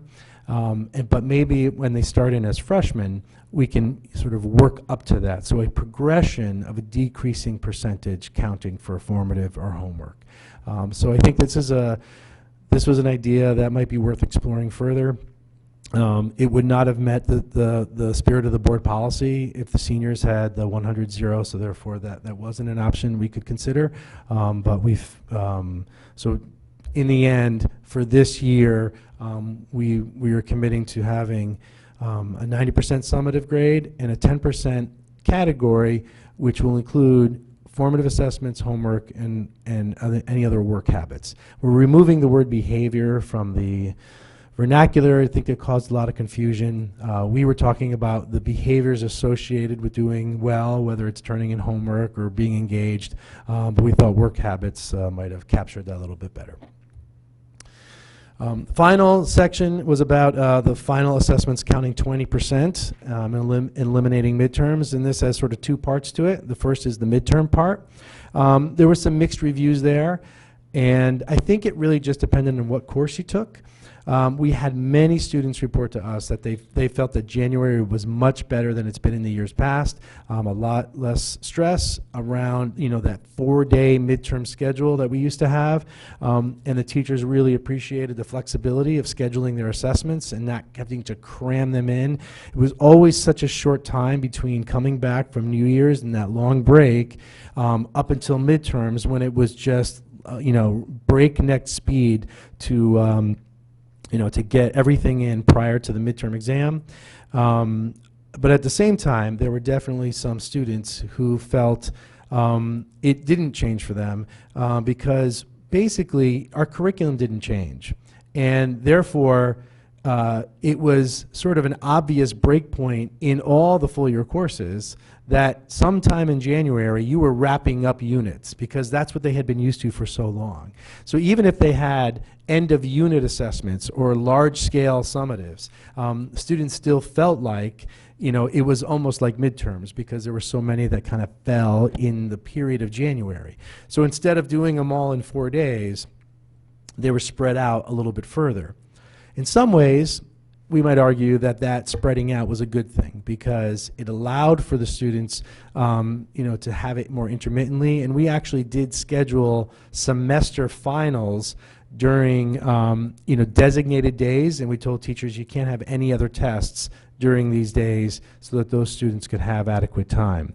I think what students missed was with the shortened schedule during midterms, they had more time to study for those midterms, but they didn't have that in this case. And many AP teachers always use the midterm as sort of a mini prep for AP testing, so they still continued that practice because they felt it was a valuable prep for the AP test. With the finals part of this initiative, we saw a big shift. Instead of it just being about the exam, we called them final assessments, and they became multifaceted. So I think the focus on the final really increased the conversation and the quality of the types of assessments that were given, and in fact, many were broken into smaller pieces. So over the course of May and June, students might have had a performance-based assessment that showed their mastery of the work throughout the year, and then they also, and that counted toward the final assessment grade, maybe 10%, and then they also had the traditional sit-down portion of the final assessment during finals week, and that might have counted 10%. So it wasn't like everybody just went to one test counting 20%. It was often broken up, and I think we saw some really good discussion among the departments about what makes a good final, and that's something that we're going to need to continue. There were definitely students who felt increased pressure in saying like, oh my God, now it's stuff from the whole year I have to know, which of course that's the point, right? If you're going to show mastery to move on to the next level, you want to be able to show that you have spent your year learning the material from that course. Of course, there was also particular concern for freshmen who maybe had not had a large exam before. Okay, so in terms of data to help us understand the impact of this, let me just explain this. Basically, this is a graph that is showing us, if you compare a student's grade after the cumulative term, so the 80%, and then once they take the final exam, now they have a final mark. So we're comparing their grade before the final and the grade after the final. How did grades change? So this column here, I'm just going to focus on this one orange bar right here. This is 0 to 2. This bar represents the number of students who basically had, I'll use an example, an 85 for the year, and they either got an 85, an 86, or an 87. So they went up from 0 to 2 points between their end of term grade and their final mark. And so each of these bands represents a range. So this band is 2 to 4 points up, 4 to 7 points up, 7 to 9 points up, and then on the negative side as well. Now, even though this orange band in the middle is higher than this one, the negative 0 to 2, the subsequent bands are higher than their counterparts. So there's more 2 to 4 than negative 4 to 2. So that overall average was a 0.22% increase. Now, let me just identify the data here. This is prior to us doing the initiative. We wanted to make sure that we weren't doing something that was going to be too impactful. So we took the year before data. So, we implemented this in 18-19. We were studying it in 17-18. We didn't have a final yet because we were in the middle of the year. So we had to use the 16-17 data. We took the grades that kids got on the 10% final and extrapolated them to 20% and recalculated their grade. So the overall impact was an increase of 0.2%. Basically less than 1 point. That is averaging all the kids. Now at the time we only did the study with the Ludlow students. And some of the results you can see here, 50% of the distribution falls between basically up a point or down a point. 18 out of 10,000 fell by more than 10 points. So if I had an 85 at the end of the year, I ended up with a 75 or less. 18 out of 10,000. So I know we all love math. That's 0.0018% of all the pairings Okay, if you think about 5 to 6 pairing or 7 pairings per kid, it's a really small number. 48 of the 10,000 went up 10 points. Okay, now compare it to this year. And again, what we see is a very small overall impact. It did decrease.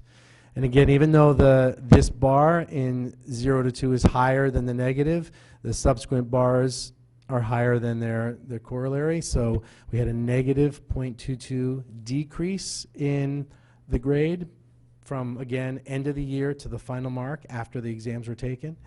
50% of the distribution once again fell between basically up 1 and down 1. And 46 students out of 20,000. Now we add, this one adds both Ludlow and Ward students. We wanted to increase the pool and look across the whole thing. So this is the same chart from the previous slide. It is a complete and total coincidence that it went from plus 2.2 to minus 2.2. And the median went from plus 0.02 to minus 0.02.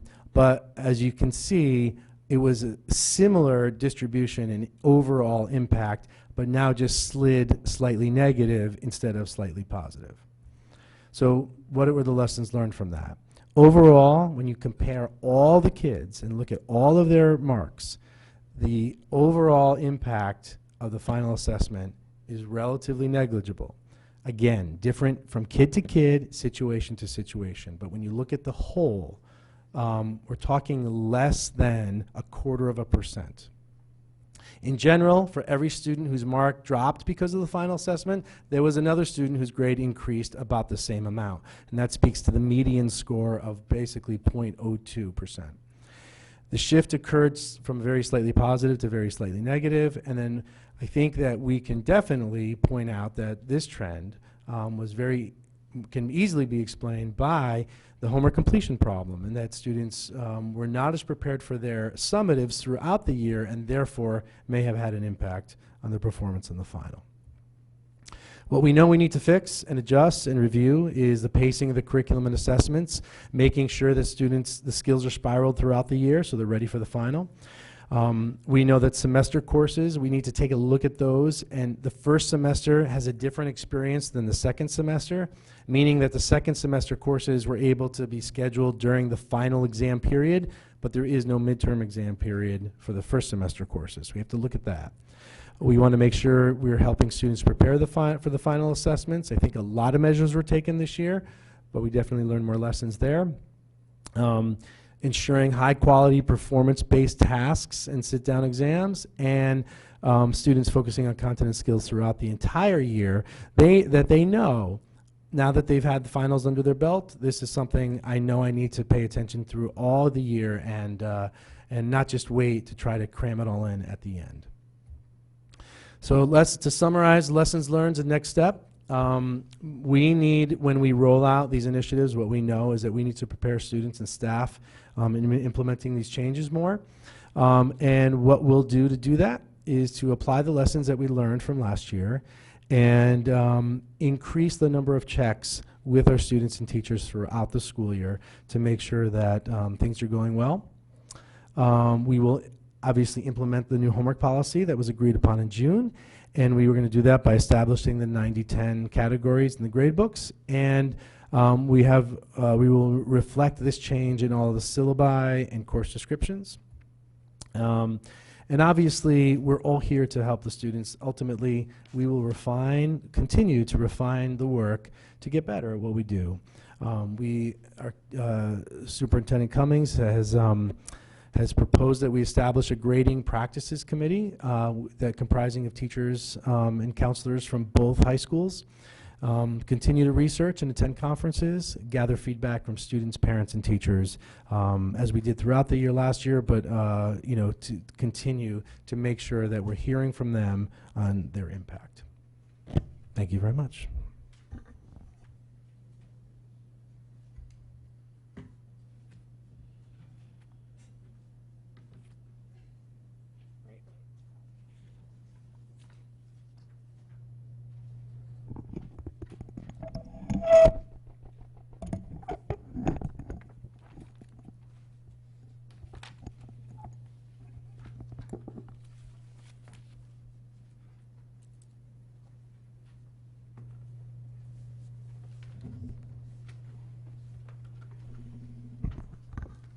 Thank you for the presentation and for getting us the information beforehand. I appreciate it. That was helpful.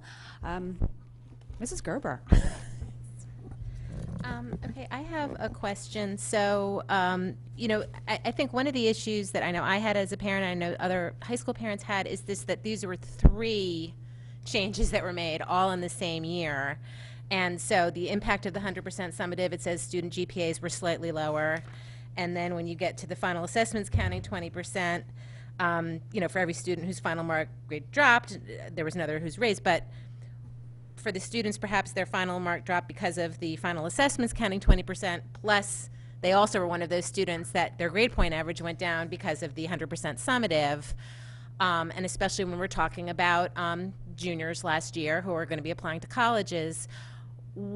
And obviously, while there are some things that worked out really well, there are other changes that you're planning on making, but those changes aren't going to help the children who are applying to college. So what steps will be taken to help those students who perhaps did not thrive with the new system as they're applying to colleges? Will there be a letter going with their transcript to explain that these changes were made last year and some changes are being made this year that might not show up on their transcripts? I know I've had a number of parents reach out to me, and I know it's anecdotal and I don't have all the hard data you have, but you're not going to hear people who are happy about something. You're only going to hear when people are unhappy. Of course. And so I guess it would be really helpful to get that information out, because there are a lot of anxious parents of seniors, including myself, who are really concerned at what this might do to student transcripts. And I know that's only one part of an application, having been through the process before, but it certainly is something, it's a number, it's something that people see, and I think there was a tremendous amount of stress for a lot of students last year, worried about, because students were still getting midterms during midterm period, but they didn't have the extra time to study, and then a lot of stress about finals and what they were going to mean, and now they have the additional stress of if their grade point average was impacted negatively, now how is that going to impact them moving forward? So just if you could maybe give some information on that, that would be helpful. Sure. I think anytime, and obviously all those stressors are very real, and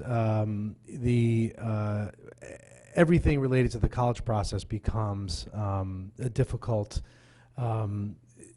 big picture, because there's so much that we don't know. When students are applying to colleges, we don't know what factors they're using necessarily to make decisions.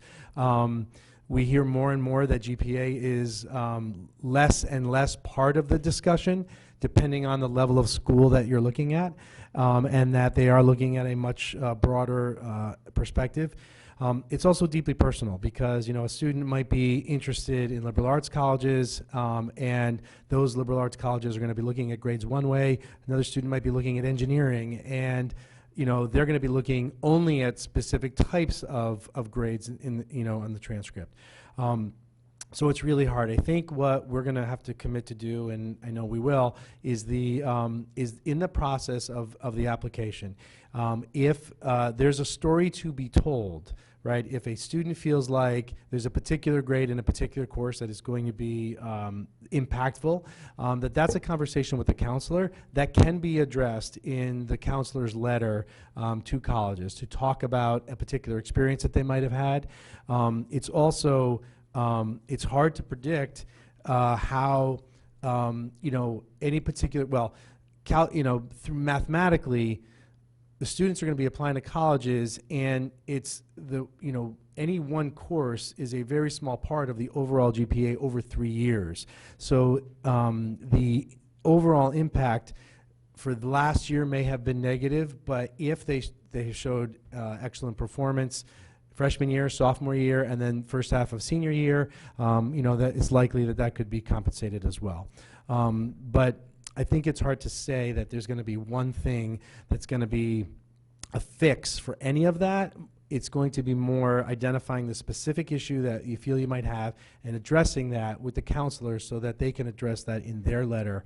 There really isn't a way to generalize the results for all students in a letter to go to colleges, because we had many students who still did really well. So we do put on the transcript that there was a summative grade, 100% summative, but that's not going to be the case for this year. So I still think we have to look at that a little bit closely to see how that can be conveyed to colleges. So. Okay, well, I guess just to follow up on that, so I know a lot of it has to do with the students talking to their guidance counselors. Will this information be proactively presented to students and or to parents, just so that they know that that's something when they meet with their guidance counselors, they're going to bring it up? You know, if it is a specific concern of them, just to encourage them that you should bring this up. You should mention this when you're meeting with your counselor, or just so that people are aware of it, because I think that people are still trying to kind of figure out which way to go and what to do and who to talk to, and I think it would be helpful if there was some guidance given. Yeah, we talked to the counselors, you know, when they came back and addressed this issue, and said that there might be some parents and students who have questions about it, and that, you know, they're fully prepared to be talking about that with their students. So I'll talk to Vanessa Montorsi and Karen Campbell at each of the schools, and we can, you know, we can devise a plan for that. Yeah, I think that would be really helpful, just because it would just put a lot of people's minds at rest, I think. So thank you. Mrs. Maxinelli. Just to follow up on Mrs. Gerber's point, what I would recommend, because this is across the district, if some standard language could be composed and given as a template to all guidance counselors, that here's a paragraph that described exactly what was rolled out last year, given to any guidance counselor, and to be used then in these letters of recommendation, because obviously those are very important, and that a parent could invoke it, or the guidance counselor, him or herself, could notice that, but so that they're not individually trying to compose this.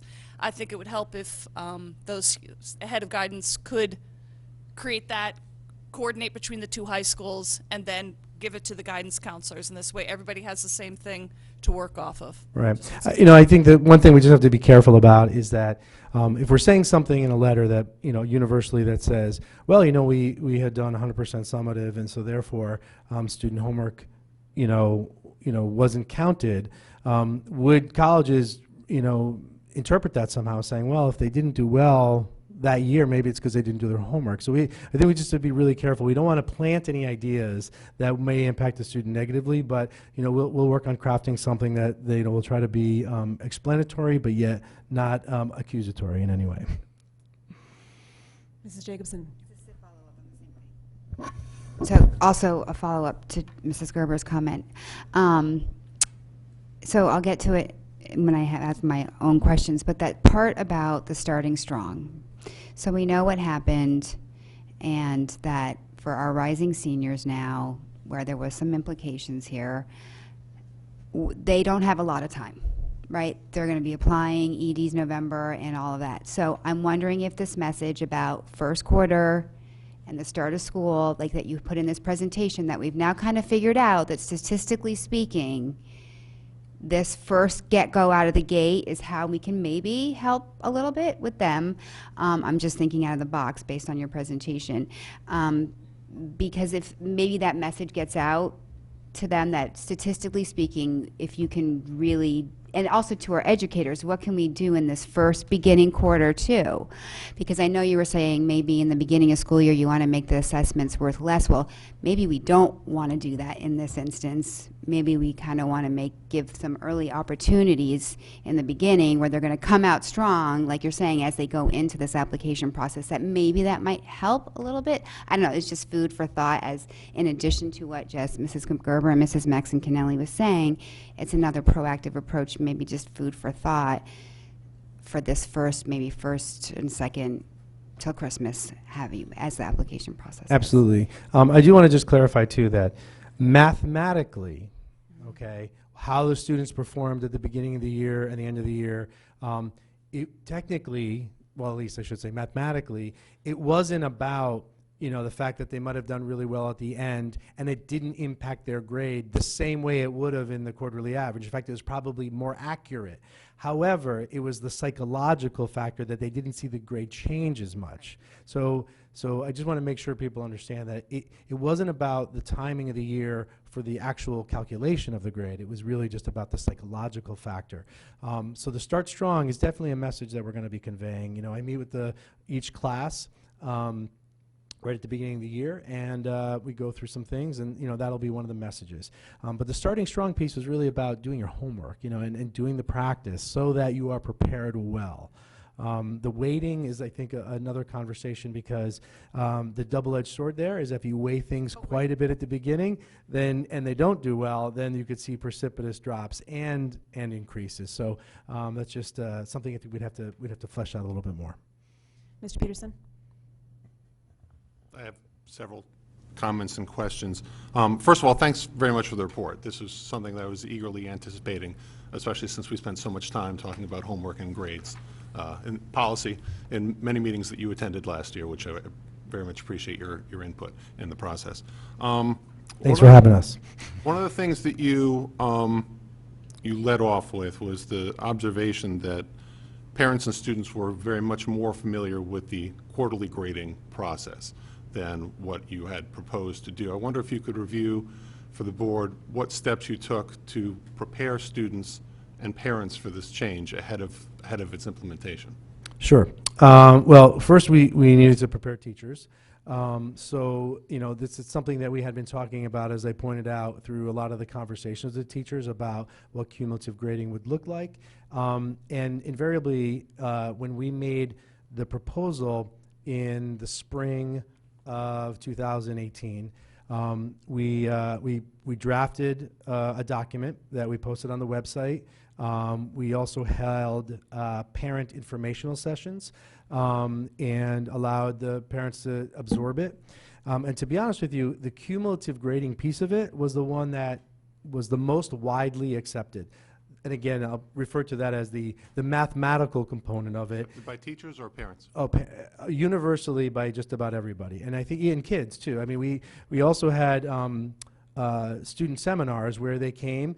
We shared with them what the proposals were, let them, put feedback in. I think that where the more concern was the 20% final. There were people who, who thought it was a great idea because, they thought that actually prepared kids better for college, and other people who felt completely the opposite. And they also thought like it might have been too much of a percentage. If you take that 0.22% change from a 20% and made it 10% impact, that would be like an impact of only, less than 1/10 of 1%. We want students to understand the finals are important. And if we minimized it too much, then we felt that students would not take it seriously and they would blow it off. In fact, some of the data shows that there were kids who had, B's and A's averages, but didn't take the final exam because they just thought, well, however, it's not going to impact my grade that much for me to care at this point. But anyway, back to your question.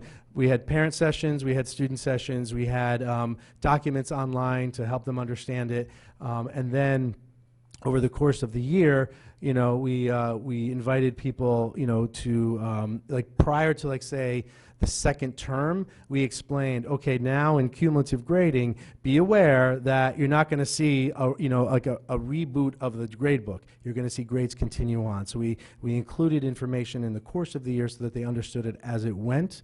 And then prior to final exams, we also sent out documentation about, the importance of studying for it and, what the impact of the grade would be. But nevertheless, you seem to have found that insufficient. And you say in your conclusions, parents needed more explanation of the snapshot versus quarter. Yeah, to be honest with you, we provided the information, but I still think you never know who's absorbing it and who's not absorbing it. I think what the counselors said is that they often found themselves re-explaining how it worked because it's different from what they were familiar with. One thing that you mentioned in terms of potentially lowering the value of a final, that students would blow it off. If that's the case, if you moved homework down to 0, why wasn't it easy to anticipate that they would blow that off as well? Well, I think that there's a difference between what the purpose of homework is and what the purpose of a final exam is. If we are moving students from one grade level to the next and we're saying that you need to demonstrate that you're ready for the next course level, that's the importance of a final exam. Homework is practice. Homework is to help you build skills so that you could do well for the summative assessment. I understand that, and we've been over this. Yes, we have. You and I have been in great detail. I would observe at this point that the kids, in terms of the homework, in some ways acted completely rationally. If there is no value to it, then why do it? The challenge that I see, the chasm that you're trying to bridge, is to convince them of a thing that homework has intrinsic value. And I understand that this is a step in that process, but one of the things that I kind of noticed too is that in your discussion about impacts throughout the year, teachers did not feel that kind of chiding the students had a lot of impact on them increasing their homework completion. Would you say that's accurate? I'd like to think our teachers weren't chiding, but I understand what you mean. I know. I was just kidding. I understand. Yes, there were pleads and begging and all kinds of things that occurred. Absolutely. And I think over time, what happened is that there was a certain segment of the population that started to see the value, and and I know that part of our purpose here tonight wasn't to get into the philosophic underpinnings of it all, but I guess I would just conclude by saying we're going to have 10% next year, or this year. So we're moving in that direction. I'm challenged by the conclusions of this, and I know we've made changes. I do find it disturbing that this system failed more kids. There are more Fs that were generated by the system. You say that D's and F's increased, C's also increased as A's decreased. And we can talk about grade inflation or whatever, but there is a significant negative impact here. And I think averaging out in some ways, one of the things that you do in your bar charts where you say, that for every student that had a lower grade on a final, it's one with a higher grade on a final. But in fact, in the 2018-2019, 48 kids had fell by more than 10 points, they had their final grade fall by more than 10 points, versus 18 the previous year. Right. Just remember, those are out of different denominators as well, though. Well, I so know, it's 30. It's really 36 compared to this is the 43. data that you presented to us. Right. No, I mean, And I understand that. I understand that. And also we can discuss the fact that numerically, mathematically, because the final only counts for 20%, the changes are not going to be very large in any event. But the changes are negative. I agree, and that I mean, the data is the data, and I would just, in terms of the 10-point differential, that would have meant that a student had over 50-point differential from their end of term grade and their exam grade. When that happens, there's usually something else significant happening, and it may include something that is medical. It may include something that is social emotional. There might be other factors.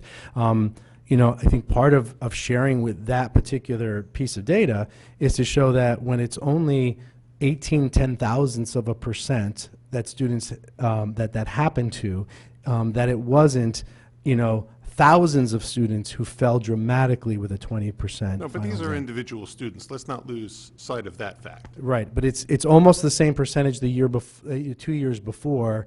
Again, the 18 is out of 10,000, so it's really 36 out of 20,000 if you compare apples to apples.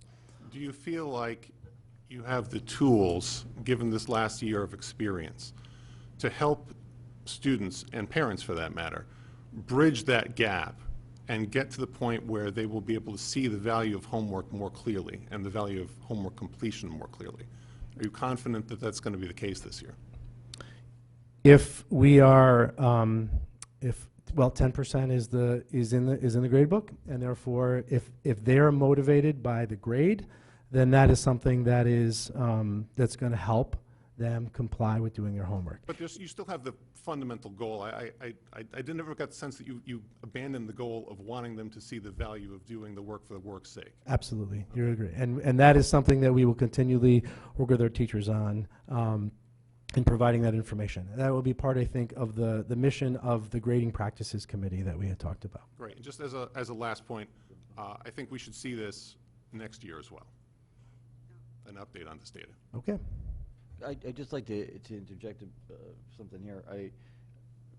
Mr. Haas has just mentioned the purpose of the Grading Practices Committee. I think and I understand the presentation has set it up as in such a way, but we're looking at this issue of grading and is distinct from all the other factors that we all know go on in the course of a coursework or 182-day school year. I think, too, what this also highlights is the needs for stronger SRBI systems at our high schools, the fact that we're talking about the value of homework, the development of assessments, the development of a task that kids are supposed to complete. Homework and grading has really become the crucible through which we're seeing a lot of other issues of reform practices that have to happen at the high school. So I don't want to lose, well, I understand and respect the necessity of this conversation. I don't want to lose sight of the fact that as we start to fix things, fixing X isn't going to fix all the other factors. And I know the board is very well aware of that, but I think that that's just a reminder I feel compelled to bring back. No, I appreciate that perspective. Thanks so much. Mrs. Max Connolly.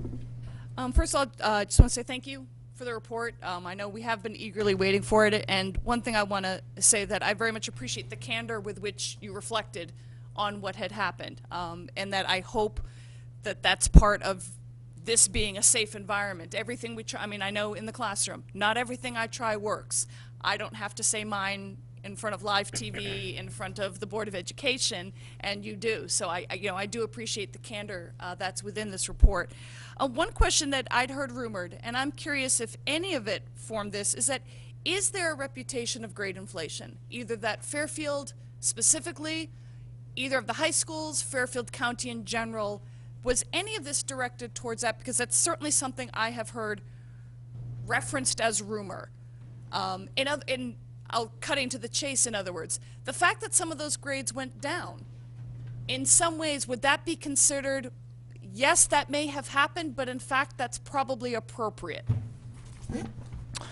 I'll say the words and just no, turn thank it over you. to you. No, that's a great question. I can tell you that there was never an intention in any way, shape, or form to target grade inflation in any of these initiatives. They were completely based on what we had learned from research and from what we believed was better for students in a variety of ways. One of which is the one I often, will scream into the hurricane, is the social emotional health of our children, and that the overemphasis on the focus of grading instead of learning is not setting up our kids for success long term. That being said, anecdotally, there were many teachers who felt that one of the impacts of what happened was that it decreased grade inflation. So I think it was more of an observation, as a sort of, ripple effect, if you will, or a side effect, but it was never the intention to target that in any way. This was all based on what we truly believed was good practice to help students become better at learning and, preparing them for success for the future. Because, obviously I shared Mr. Peterson's concern about that increased number of failures. There's just the flip side of that it could very well be that student with a 59.5 who ended up with a 58, I'm making up numbers, of course, that may have been entirely appropriate as one example of moving down. But I just wanted to ask that. And then the rest of it, I'm just going to go in the order of the slides. On the second slides of a brief history, when you said this whole started the conversation with teachers regarding reforming grading practices. Can you actually explain what that means, grading practices? So in the slide that talks about noticing inconsistency in the way that teachers were applying percentage weights, that's part of it. If we agree with the purpose of the grade is that it reflects how the content and the skills of the curriculum, there are certain grading practices that belie that. I'll use the example of extra credit. Oftentimes, if you're giving a random assignment that has nothing to do with the curriculum and it boosts the student's points and therefore they get a higher grade because of extra credit, theoretically that grade is not reflecting what they know in the curriculum. So, while that wouldn't make me very popular to say that you shouldn't have extra credit, if in fact we agree with the definition of a grade, then that would be a practice to look at. So, it's those types of examples that we would do. Okay, thank you. Okay, some of these questions I can skip now. Obviously, I also have a problem with a couple of the conclusions drawn because unfortunately the slides aren't numbered. I know. So I'm on page 4 of the handout that the board received, because obviously with 3 initiatives being rolled out simultaneously, scientifically it's a little bit hard to definitively attribute some of these changes to any one of them, and it could very well be all 3. One thing that I wanted to comment regarding the cumulative grading: it eliminates the skewing of grades. Allowing students and parents to know exactly what a student grade is.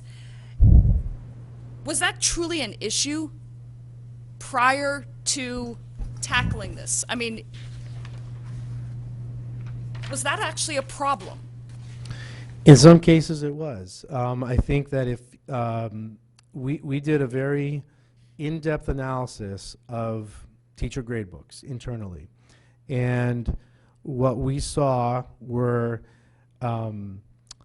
examples where maybe different sections of the same course, you might have one section that would, give, X number of assignments that was worth 1,000 points, and then another section that might give,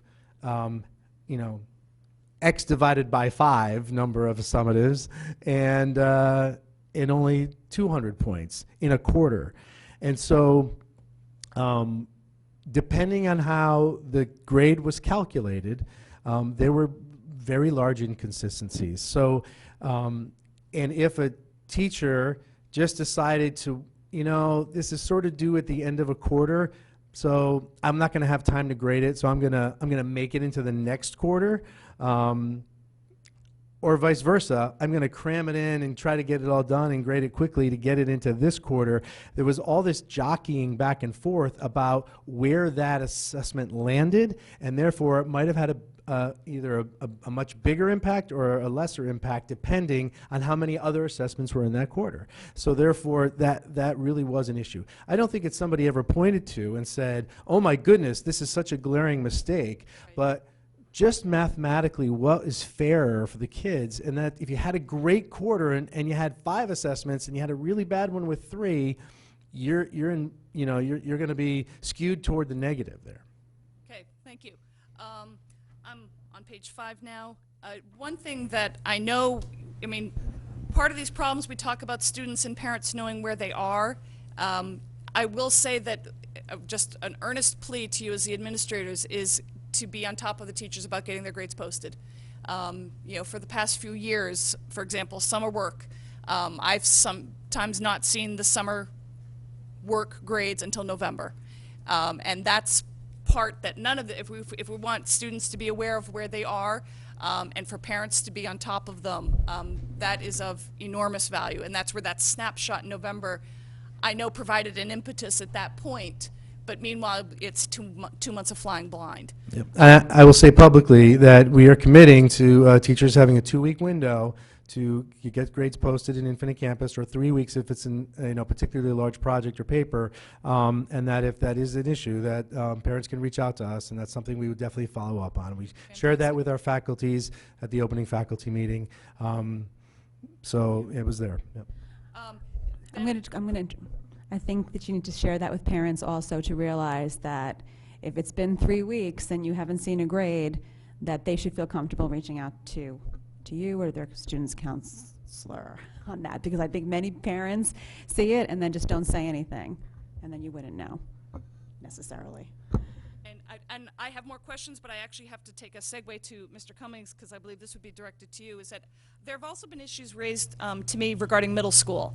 Mm-hmm. And why are our middle school students doing this cumulative grading?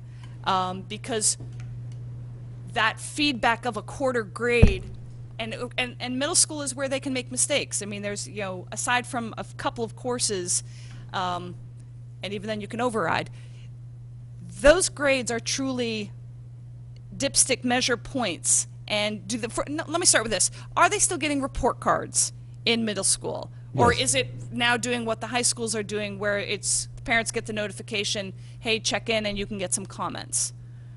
I have to check on that. They should still be getting a report because I'm not aware that there's been any change in that practice. Okay, and what about the cumulative grading? Cumulative grading is only applicable in those courses that would count towards high school credit. So if it's algebra, would be an example, but We- otherwise the middle school is doing it the way We OHA issued a has. clarification to the middle school today because my error, when I sent out the homework regulations, I didn't distinguish between the two. But I clarified that this morning with them because I just missed on that. The only courses that would carry the same grading practices, because they're going to count for high school credit, are those courses that would count for high school credit. So the algebra, the world language courses, those types of things. I will say, Mr. Hass has mentioned the grading practices committee. It will consist of teachers from 6-12 because if we look at that idea that was mentioned at the very end of the presentation about the progression, right? That's something we would really want to begin in grade 6 when they first encounter grades, and then work. If we think about eventually weaning them off of some of this towards 12th grade. So middle school has to be part of. Middle school can exist in a separate world from high school, essentially, as we move forward. But that also means that certain things that are appropriate in high school are not in middle school. That's like- exactly right, and vice versa, yes. Okay, so thank you on that. I obviously like on page number 5, the consider the opportunities for the retakes and the redos. Obviously, anyone who has read about the quality schools would love to mandate something like that, and while it's not practical or even possible in some cases, having that as part of the conversation I know is really valuable. How are you planning to, is it just, I guess, to the individual students or as well as those opening day meetings, that number 9? Again, that point about the starting strong, both because of the psychological impact, because it mathematically completely understand your point, but that's lost on an awful lot of students. Right. Is that just being communicated at that opening meeting, or is this part of a push out to the faculty, have this all be something that they're hearing in all of their classes? Many of these lessons learned came from the faculty. I mean, through the surveys that we did at the end of the year last year and the conversations that we had in reflecting on the year, that was, I would say, the number one takeaway. And they all started with students felt like their grade didn't move as much at the end of the year. So I would say our 10th, 11th, and 12th graders have firsthand knowledge of that, for sure. But to your point, though, especially with the freshmen coming in, not only emphasizing it with them at the beginning of the year, but reminders to teachers. And I think that they all have that very clearly in their mind as they talk to their students about how to approach this school year. Yeah, and to follow up on Mr. Peterson's point about wanting to see this data next year, just as a reminder, and obviously I know you know this, and also a reminder to the board, that the policy committee is going to ask to hear back from, basically, I guess, from the two of you and Mr. Cummings in, say, that March, April window of how has this gone this year? What do we need to look at differently to impact that policy? Because I'm sure that this conversation will be continuing. And I'd actually wanted to ask, how do you see that factoring into any of the PD that you do this year? I mean, they obviously got some good experiential learning last year, but how are you going to really narrow down and focus on that through any specific PD? A lot of our professional development is going to be focused on the elements of our school improvement plan. So, and those elements, revolve around things like, high level, work in the classroom, like critical thinking and problem solving. Those types of activities that we're helping teachers understand take a tremendous amount of adjustment on their part in terms of what they share with students about, how their year is going to go. So we also have a school climate goal, and we also have an SRBI goal. And so NEASC feedback. All of those things. NEASC feedback. I'm still waiting for the report, by the way. So, so we had to move forward with what we thought was important, through our discussion, and so we'll get to that when we need to get to that. But the professional development, we try not to be ad hoc about that. We try to map it out in a way that's going to be meaningful and cyclical for teachers. But clearly, all the grading practices were a big part of our conversations with the grading practices committee. we hope that there'll be recommendations that come forward, and through those recommendations, we're going to want more teacher feedback about any, if there are recommendations. So I think that will evolve organically depending on, how the year goes, if teachers see a change in the amount of homework that's going on, and then in the discussion and research that takes place in the committee. So we'll react to it as the need arises. In addition, just one point about that, the districts work with common assessments and how the creation of those common assessments really go into building the assessments, but also what are you using to then to assess them. So that's a natural kind of alignment to looking at the policy as it is right now to the work that moving forward, especially with the new graduation requirements for our ninth graders. And perfect segue to my next question, which was that grading practices committee, is that where you're going to be focusing on the consistency aspect that the policy committee had talked about with you and which is in the policy? I'll refer to the superintendent on that. Yeah, absolutely. I think that's where we start to establish what are our expectations. What are we going to look at? Again, I go back to that progressive type of approach, and I'm not saying that that's something that'll come out of it, but that certainly is something that speaks to consistency. I think going back to the point I made earlier, when you talk, if you're going to discuss grading in a meaningful way, rather than something that simply is checking the boxes, right? As you should discuss grading in a meaningful way. What you're really talking about is best practices in instruction and assessment and intervention, differentiation, as it were. Because I always am mindful when I say intervention that we're not only focusing on the student who might be struggling, but we're conscious of the student who's moving ahead. And so the grading practices that we look at can't be check-off boxes. I think I want to just follow up on that question you asked about professional learning. I think for us to start to talk about grading practices and how they best reflect the learning we want students to accomplish, you're talking about in all likelihood, a multi-year professional learning goal that accompanies that, because you're talking about changing inherent instructional practices that have been in place for many, many years, and to better reflect the vision of the graduate and all of that. So I think this is an easy yes, but it's going to be a hard way to get there. It won't be easy to get there. Does that make sense? It does.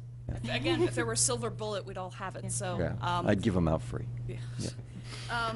On slide 8, the impact of the 100% summative draws the conclusion that the students' GPAs were slightly lower. An issue with the homework. One question I have is that there is no mathematical data regarding the cumulative grading. And I know that was something that, as a parent, I had, with a few others, written a note to yourself and Mr. Ebling asking for data around just the cumulative grading, and that's not in here. And that is something I would be interested to Mr. Cummings in having run.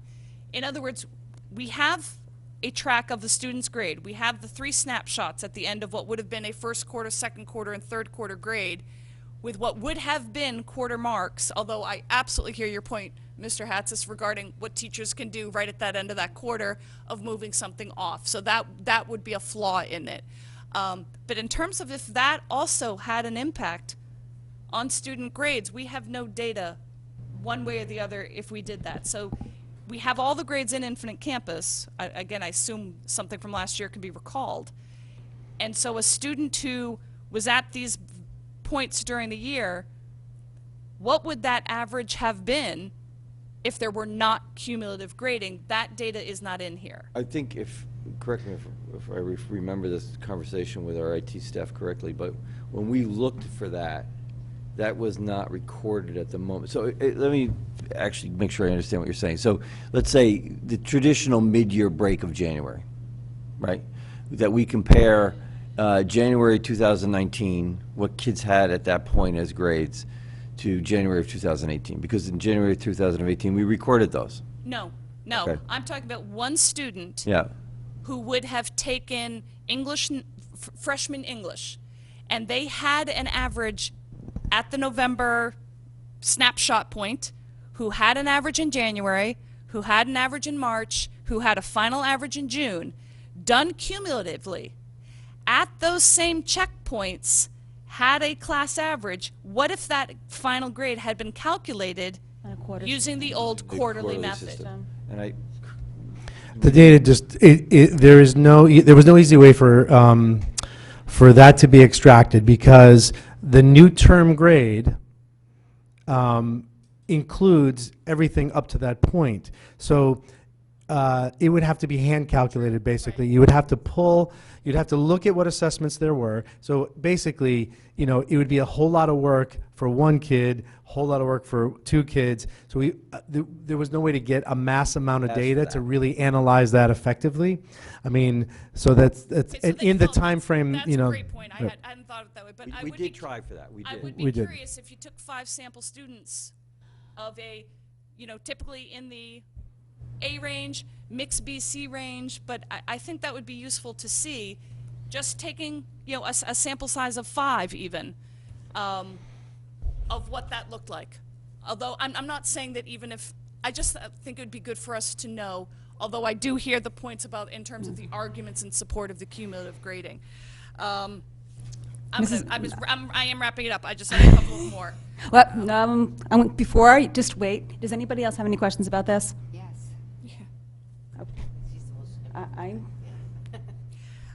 One more, and then Ms. Jacobson. We have just keeping, I know this board does not want to stay past 11, so when you're all going to give me dirty looks later, when I've been waiting for this report. I know you for have. months, Mrs. Vitale. I have more than one more question. Well, can Mrs. Jacobson ask? She can go ahead. I mean, she's covering a lot of mine. That's good news, so. I'll ask them quickly. Okay. And I am weeding out as I go. How did it impact grades that at the end of the first semester they only had 85 minutes for a final versus what happened in June? Aren't those fundamentally 2 different experiences and therefore 2 different impacts on the grade? I wouldn't call them fundamentally different. Basically, for any of the exams that would have taken longer than the 85 minutes, they sectioned out the exam so that students could take it over different periods. So they still got the same exam. They still prepared with the same material. So it wasn't fundamentally different. It just wasn't necessarily all in the same sitting. So yes, that may have had an impact in some ways. Some people might think it was an advantage in some ways, but I definitely think it could be an advantage. Yeah, no, I agree with that. Not all exams counted 20%. How could that have happened? Not all final assessments counted 20%. So that, in the example I used, where say a history class did a project where the students had to do research on something in the 20th century and how it related back, as a performance-based assessment, that would count 10% as part of the final assessment. And then the other 10% would be their sit-down test, at the end of June, where they're filling out multiple choice and essay questions. So there was a portion. Okay. So the exam portion, if you will, did not count 20% because they had another assessment included. Okay. And then I think I can quit on just one last question. The question, Mr. Cummings, that I had sent to you regarding the graph on page 10, that's because in the email we received, it was a different graph. Right. Yeah, It that was wasn't- in error. so- Your email and Mr. Hatz's correction actually crossed in my Okay. inbox. Yes. It's the same exact data and graph, it's just a different year and identifying it as one school. That was not in what it was sent to you. I realized that, we hadn't explained exactly what that data was. Right. So in the course of that exchange, though, my question didn't get answered, which is why were we taking 2016-17 data and not calculating it at 10%? In other words, doing it for what it was. The final exam impact in 2016-17 was 10%. So how did a 10% final exam impact the final average versus the 20% impact of 2018-19? That's what I want. This to me is a matter of teachers may have done something differently, or the cumulative grading, or the lack of homework. That's what this tells me. This graph tells me nothing about what was the change from 10 to 20%. How did that impact the final grade that appeared on a student's transcript? I can tell you that answer. Okay. The answer is, and it's as simple as if you take the average impact of 0.22%, a 10% final would impact it 0.11%.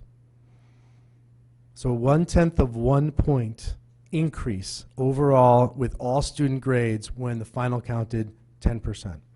Even though that there is then a midterm.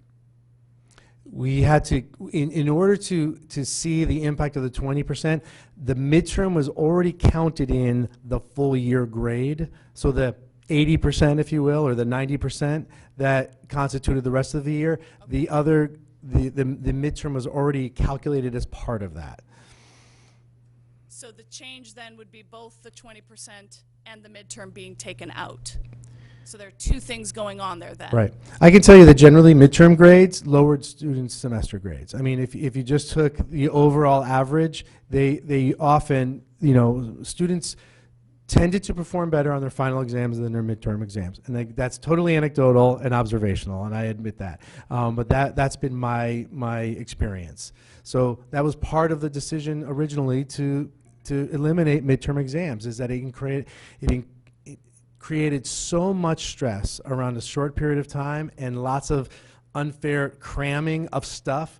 Because students who were comparing the stress levels, they might have been thinking about, oh, it was nice to have a half a day to study. But what they forgot about was that week before, when every course was giving a final assessment in the course on top of preparing them for the exam. The papers, the labs, all of that stuff. It was basically 2 weeks of absolute stress. And you know, I just for the heck of it, I looked at the attendance average in January and February, like sort of the post-midterm exam. It wasn't as much as I thought, but it definitely was, you know, when we had the exams, it was a little bit lower. There was a greater absence rate than it was when we did it last year. So to be clear about those midterms, that the spiraling benefit of actually having assessment to revisit their knowledge, are teachers being told that they cannot have that as a January component to their course? they're not being told that they can't have it. I mean, that's really a matter for the curriculum departments to analyze in terms of what they feel like their best practices are. Look, one of the things that we heard from parents in that parent night was that, how can you take away midterm exams? That's not preparing kids well for college. And our answer to that was, they're still going to have large-scale summative exams that are that could potentially be 85 minutes long. That's kind of similar to an exam in college. So so many teachers, continued that practice as they thought was important as part of preparing kids. And plus, even if it's not called a midterm, doing a large-scale assessment in January helps prepare kids for when they're taking a large-scale assessment in June. I'm agreeing with you. Right, I just want to okay. make sure that they were not going to be told, because I think they're not stripping which it, it no. happened surprised administration to a Yes, certain it degree, did. and it will be allowed to continue. Yes, right. I think that's feedback, though, that we need to give to the department so that they can work with their teachers regarding an assessment timeline. Ms. Jacobson? I'll go very quickly. First, thank you so much for putting this together. I appreciate it. It is very helpful. I just have she covered a lot of my questions and points, so I won't reiterate those, but I'll just quickly go through a few others that I had.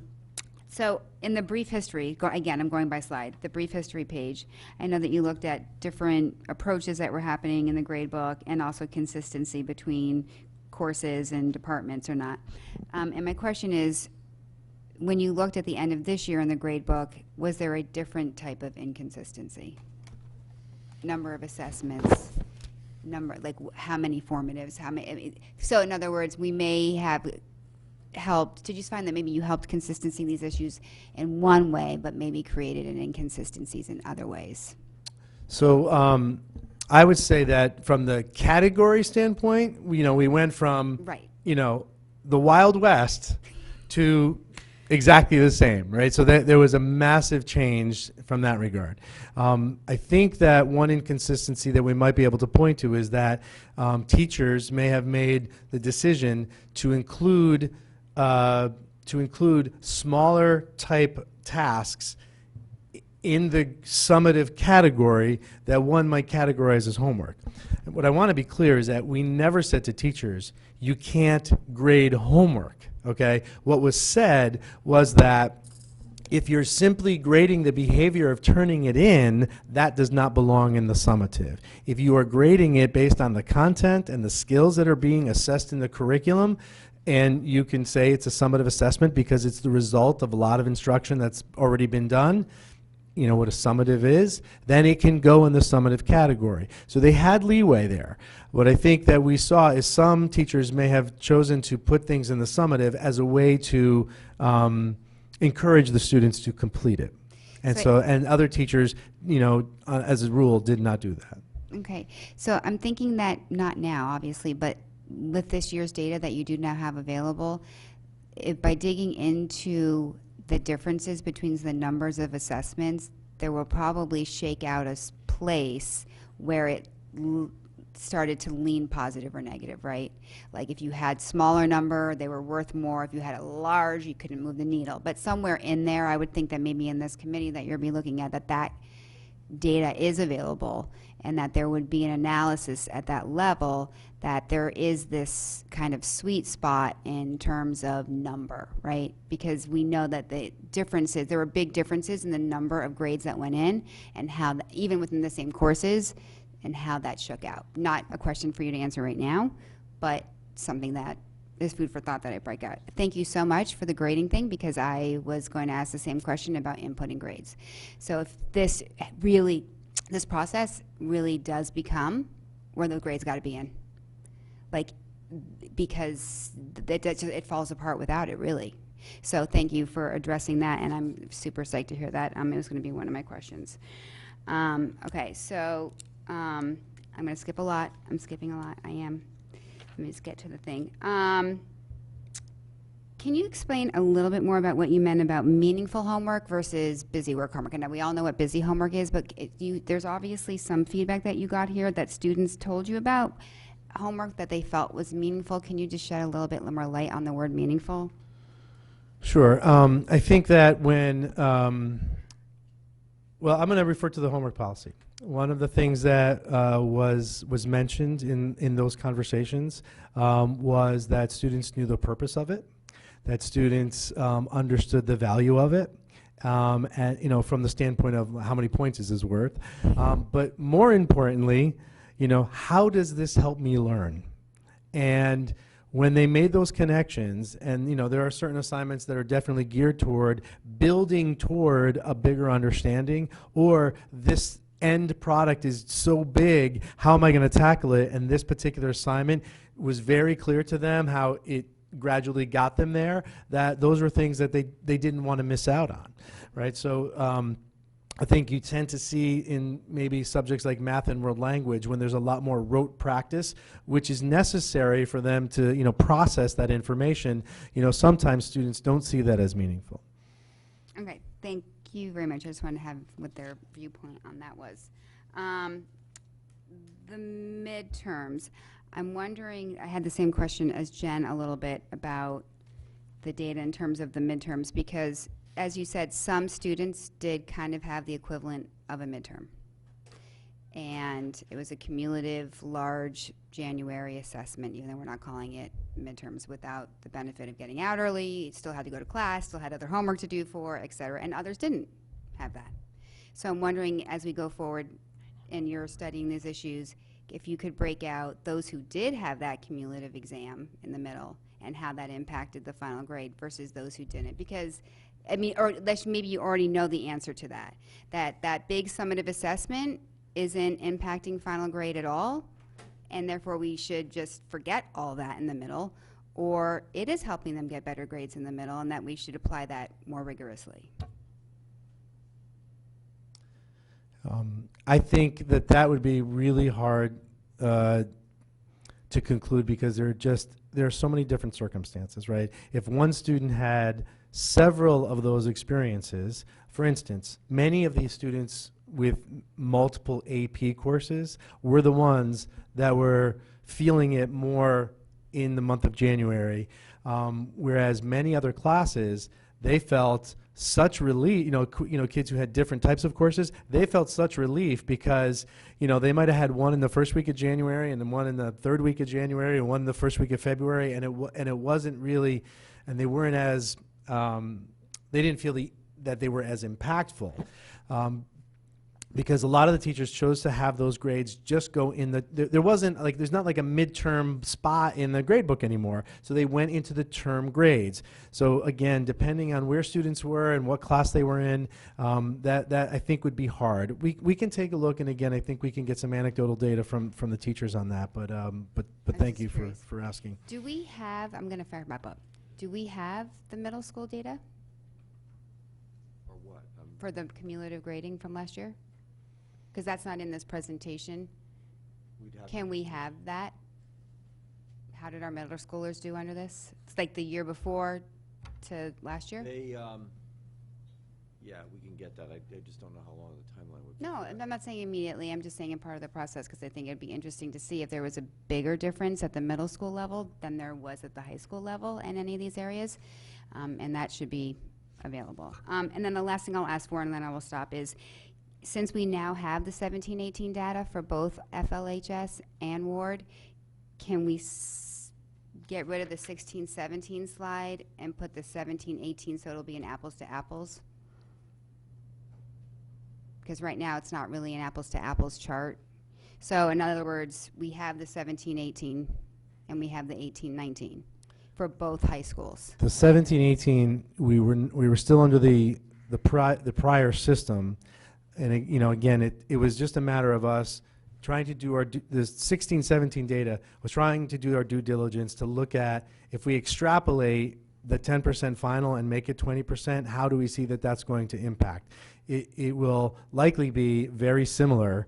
And again, if we're looking at the range, even between the 2 years when there were different policies in place, we're talking about a 0.4 range of difference in the overall grades of students. So, you know, again, I use the word negligible, and you know, and anytime you put a lot of data into one place, it tends to, you know, generalize a lot. So, you know, the story is in the individual student, and that's really what we're after here, to make sure that we fully understand what the impact is for any given kid, depending on what level courses they're taking, what supports they need, and you know, what their history has been. Okay, and just one last question, then I'm done. The semester classes, you said in one of the lessons learned, and one of things that you're going to look at is how the first semester courses take their final exams. Why is that particular to first semester only? And as we were talking about earlier, because the second semester courses took their final exams during the exam period that was specifically set out. You know, like the last 4 days of school, where there wasn't that same and equal period in the first semester. There were several teachers who taught many semester courses, either 4 or 5 of their courses, and they felt particularly crunched. You know, to me, that opens up more questions about what's the nature of a final assessment, and, you know, does it have to be simply, you know, the big exam at the end? I think, and I mentioned in the slide, there were so many great conversations, and to me, one of the great takeaways of all of this is that the amount of discussion that occurred among the teaching staff and the curriculum leaders and administrators was about, you know, what does assessment really mean and what does it do? And I will tell you that, to me, I'm very heartened at the quality of those conversations and how that's going to impact how our students are assessed in the future. did you notice any difference in the mode of No, final? no, Sorry. that What? the last one was your last question. I'm going to thank you, and I don't mean to cut you off, but we still have to go through the waterfall. In the future, this is for you, Mr. Cummings, if you see a topic that you foresee needing a lot of in-depth conversation, especially something as important as this, that staff has spent a lot of time preparing, I do not like to cut off the board. If you think that we need to have a special meeting just to talk about this, please let us know so we can really just focus on that and not feel rushed, and everybody can have the opportunity to ask all their questions. Thank you. I really look forward to just the next steps. And my one question, I had some more, but how quickly do you see the grading committee getting established? Our obligation is to get that going in the next month. We're going to meet on it in 2 weeks to start to formulate it. Okay, thank you.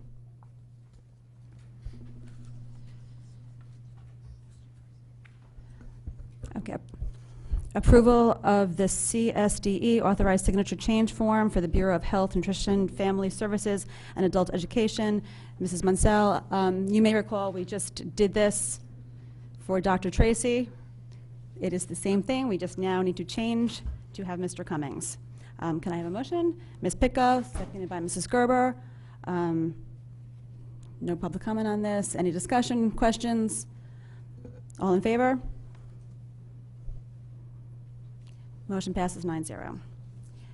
Discussion, facilities plan and waterfall, Mr. Papa George.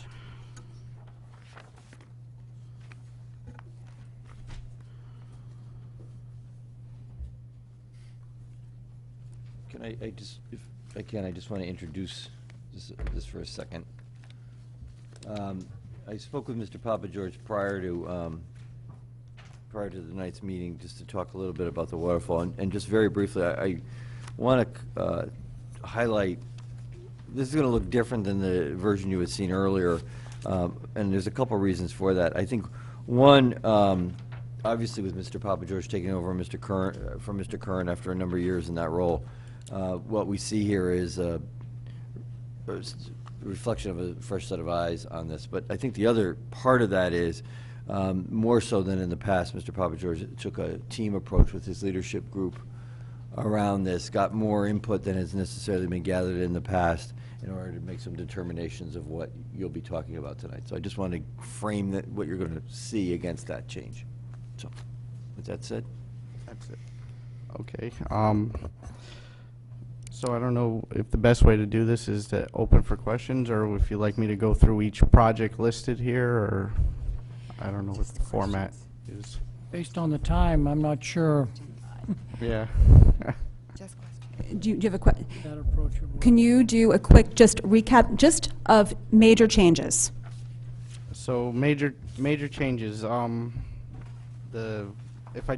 guess just running down the list real quickly. Fairfield Ward High School, the AC for the cafeteria, that's something that you've all seen in there before. It's been there for a while.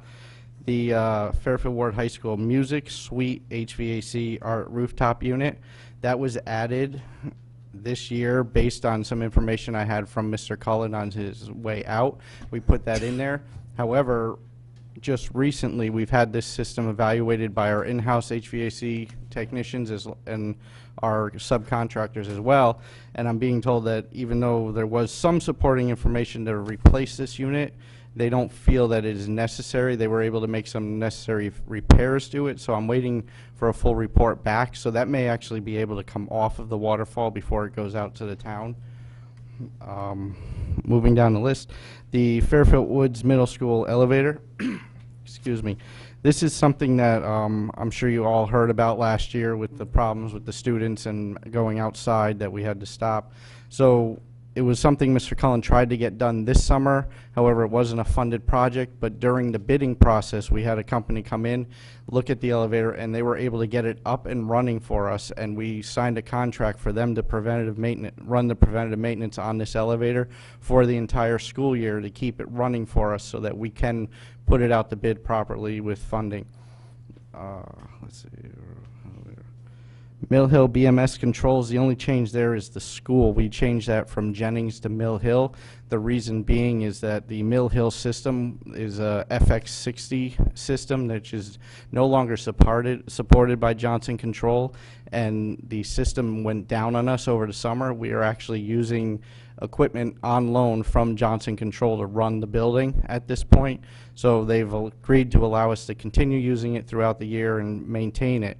So we will have to upgrade that. The other side of Mill Hill, though, is if we can get the building committee to coordinate correctly with the construction efforts, we may be able to also either change that back to Jennings or remove it from the waterfall for this year, as long as they can agree that that would be a first step in their construction come early spring. Moving down, Osborne Hill, I think you're all pretty much up to date on Osborne Hill's roof. The cooling tower at Roger Ledlow Middle School, the only change there from the last waterfall you saw is the slight increase in price due to better pricing. Walter Fitzgerald Roofing Project is a project we put in as a placeholder we know that we need to do some work there. We increased the price slightly using the numbers for replacing the roof if need be. We want to try to watertight the building as much as possible, so that's why we put that in there as a placeholder. The next one down, as you guys are aware, the Archdiocese asked us if we may be interested in purchasing the building. So again, we put a placeholder in there based on your guys' decision to move forwards with that or not, but the placeholder was placed in case we did have to go to the financial summit, which I guess is going to be pushed off now. But it's there. And the last one is the Fairfield-Ludlow High School emergency generator. This generator is for Fairfield-Ludlow High School, which is the emergency center for the whole town. Last year, we put approximately $11,000 into keeping it up and running. The generator, because of its age, is not supported with equipment, so parts are not readily available and take quite a bit of time to arrive. In addition to that, replacing the generator, we would also replace the fuel tank that it sits on top of, which is a single wall unit, which is now no longer code and is also has some signs of wear and possible fatigue and failure in the future. So we would need to replace both of those. It doesn't make sense to replace the fuel tank without the generator, and the generator being as in poor condition as it is. So those are what you're seeing for the changes for the waterfall for this year. Mr. Ace, I know you had a question. I have a few. So first, I appreciate your bringing us up to date on the Mill Hill controls. I think we absolutely have to make sure that that is part of the project, because I believe it's budgeted in that $20 million project. It is budgeted in the project. Okay. We just need to make sure we can get it scheduled. It's more of a scheduling thing, which I've worked with Sal, and we do believe it will not be a problem. Okay. With regards to the other document, enclosure 6 here, going down on the 21-22, we have the Jennings addition and renovations at 3.53 million. And if we go to the next page, on line 64, I'm showing a Mill Hill roof project of $1 million. But in this document here, enclosure 5, it's referencing that as Jennings, I believe, not Mill Hill. Page 25. So if you look on page 25, it's referencing roof replacement project for Jennings Elementary School of 1.28 million. So just need to get that clarified if you could. We'll definitely get because that should be part of the Jennings large project. Yes, absolutely. And we shouldn't be seeing anything for Mill Hill in 24-25. That should be part of the $20 million project. Yes. Okay. And then also, just of note, on page 29 of the spiral book, it's showing, bear with me one second, Jennings Elementary School roof replacement project at 1.55 million. So that's showing on page 29 of the spiral book. So I'm guessing that's going to have to come out too. Just eliminated entirely? I would be assuming that that's going to be part of the project, which is well before 2028. And then also on page 29, the transportation portable classroom replacement of 300,000. That's just for the board to know that something to address that's going to have to be done sooner than that. With regards, we've had some discussions, especially with your predecessor, about the Ludlow bathrooms. Yes. Being pushed out to 22-23. I'd just like to see if there's some way that we can work on trying to get that budgeted sooner, because I think the longer we put that off, the more it's going to cost us, because we're going to be doing piecemeal repairs up until that point. The other thing, so Sherman Phase 4. We've put it appears to be a $3 million placeholder, and I'm assuming that's because it's close to the FEMA cap. Correct. based on what we saw tonight and what's being done and what we approved in the plans, am I wrong to assume that we shouldn't technically be anywhere near that number? That would be the hope. Mr. Cullen had put that in originally, as you said, because it's near the FEMA cap, and we didn't fully understand what the scope would be when Phase 3 is completed. Okay. So we go to, bear with me 1 second, I forgot to circle one thing here. Can someone point out the Dwight renovation? It's in 23, 24. 23, 24, okay.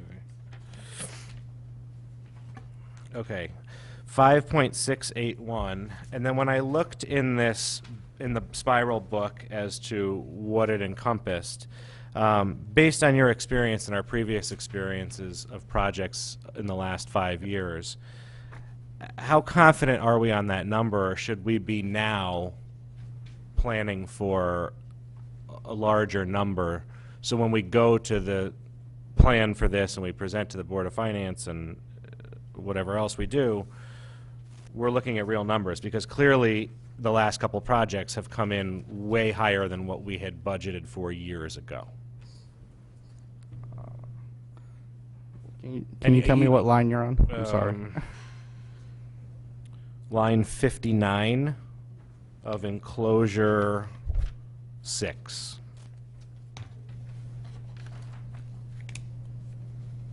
So we can definitely look at the numbers versus what they were. I have to tell you that moving forwards, this year we focused, this summer being when I came in, we focused on what we needed to do for this summer to get this ready to move into this fiscal year and get it ready and prepared. We have not, and I apologize, but we have not moved forwards into the future and really focused and gotten into numbers moving forwards. We used what was existing there as the placeholders, and the intention is throughout this fiscal year to really focus in on those numbers and get better control over them. We want to be a lot closer, or as close as possible, to the actual numbers with the years coming up. Okay, and so thank you, and I appreciate that. I appreciate a fresh set of eyes, as Mr. Cummings said, and really honing in on this year. But it does bring me back to the point which I've mentioned at previous meetings. I think we do need to look in the very near future at a facilities committee of some kind that can work in conjunction with coming up with a new plan, or whether it be new or not, at least revisiting this and looking at our new, because our priorities have changed. And also in that, in the spiral book towards the front, we have the facilities principles on page 1. So I think as part of that work, we need to relook at that and see if we're going to stick with those or not. But I believe now is the time, as you said, before you start delving and spending a tremendous amount of time on numbers, let's make sure that the board is together in unison on this is where we're going. And if it is, great. If not, let's work on making some changes. Absolutely. I would welcome a committee.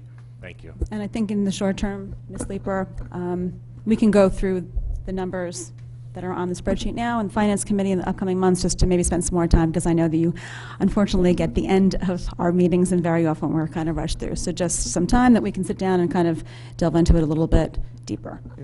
Mrs. Gerber. On the enclosure number 6, line 44, I think it's just a typo. It says Fairfield Woods Middle School renovate student bathrooms, but in the long-range plan, it says ward bathrooms. So it's just a letter that needs to be changed, if that is, because, well, one of them is wrong, I guess. So that was line 40? Line 44, it says FWMS, renovate student bathrooms, for 1.4, but here in the book, on page 22, it has Fairfield Ward High School, renovate student bathrooms for 1.447, so just that was just one thing. And then just really quickly, just to reiterate what Mr. Asa was saying, I am a pack rat, and so I have this facilities plan from 2011, and some of the costs, some of the prices in here are the same ones that are in here. So absolutely. I admit to that, and I do know that we need to focus on getting better numbers. Because a lot of these numbers, I would imagine, would be considerably higher, especially like some of the Windows projects. Osborne Hill, God bless them, their renovation, which has been pushed out again to sometime after 2028, and it's still the same amount that it was in 2011. So just put that out there. Thank you. We will definitely. Any other questions? Just have one? Yep. More comment? The Walter Fitzgerald Campus Line 31.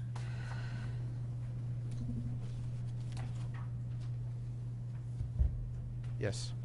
It would strike me that purchase and renovation of that kind of campus is going to be more than the 2 million. And suggesting that number of 2 million might suggest to the owner that that's what we've planned for purchase. So I think some comment should be put in the comment section so that that doesn't become a, what's poker term, a tell. Or make that 2 million, 5 million. I mean, to be realistic. So I only make that caution. I agree that the numbers need to be really looked at, but the methodology that Mr. Cullen frequently used was to add 2 or 3% out to a certain year, and he may think that that 2%, that inflation, is already factored into the 15 plan or the 11 plan. But a lot has happened. I think Mrs. Gerber is correct. A lot has happened. So irrespective of whether the math was done correctly or not, it's time for a new, fresh look at it. Anybody else? Thank you. Thank you. Actually, stay here. First read of UI Energy Opportunity Program, proposed project at Fairfield Ward Middle School. So this I'm going to bring Sal up because he's been working on these programs. Oh. This is a LED lighting program that Sal has been working diligently on getting up for us. Could I ask the first question? How many of these have we voted on? I know. Are there any significant changes to this program as opposed to past programs that we voted on? The only change this year is there's a bonus. So hopefully you can act tonight so that I can get them going. If we complete the upgrade before the end of the calendar year, we're getting a bonus of $33,000 of that $78,000 that you read in the material. It's pretty straightforward. It's what we've seen before. The opportunity with UI is that they will finance energy upgrades. The savings on energy actually pays for the bill. It's on bill financing. We actually see a decrease in our billing because we're saving more money than we're paying in finance. 0% financing, but our payback. And the last project we did was front to back, top to bottom was McKinley. We changed the LED lights. Beautiful. The utility bills dropped as expected, some $45,000 a year. And this is in the same range. So it's wonderful, wonderful. Wonderful, wonderful. New light bulbs. Mr. Asa? Just to clarify, the 78,000 incentive includes the bonus of 30,000? 33, yes. 33, so that's all in, 78. That's all in. Okay. And just one thing I noticed on here, you may have just answered it, but my question was, based on the estimated 57% reduction, yes. How does that compare to McKinley, let's say? I know you said 45,000, but is it roughly, I mean, just for budgeting purposes, so we're saving 47,000 or whatever a year, but we're paying 33,000. So for budgeting purposes moving forward, is it safe to say that this estimate, based on other projects, is accurate? Yes. Okay. And then one last thing, total money saved for the 5-year warranty period. I just think you can have them check that number because the first 3 years we have a payment and then years 4 and 5 we don't. So I calculated a savings of 135 versus 236, but It's saying energy savings only. It's Yeah. it's not talking about the payback. Yeah. So but it says on the title total money saved, and then it says energy savings. So just to point that out as a clarification, it's still awesome. but Yeah. it's about 100,000 less than what it says. Correct. You're paying, what you're paying back is just about 101. If you go back to page 2, you're paying $100,982 for some $180,000 worth of lights and installs, but you're saving all that money on the energy. Thank you. Any other questions? Yeah, just one. Mr. Dwyer? I understand that it would be your fondest dream that we actually take action tonight? Yeah. Would the chair accept a motion to add this as an action item? I would accept that. So moved. Do I have a second? Mrs. Maxicanelli? This is to add it as an action item first, right? To add it as an action item. All in favor? 9-0. It is on as an action item. Any questions? What? Ms. Jacobson? The wording of the motion? No, sorry. No. Sorry.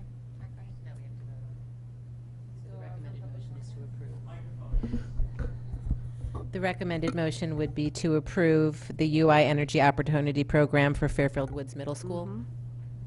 So Can I have a motion to approve? Just move that? I am moving that. Thank you, I'll Mrs. second it. Gerber. Thank you, Mr. Dwyer. Just one quick thing. Do we have to add to that motion to authorize somebody to sign it?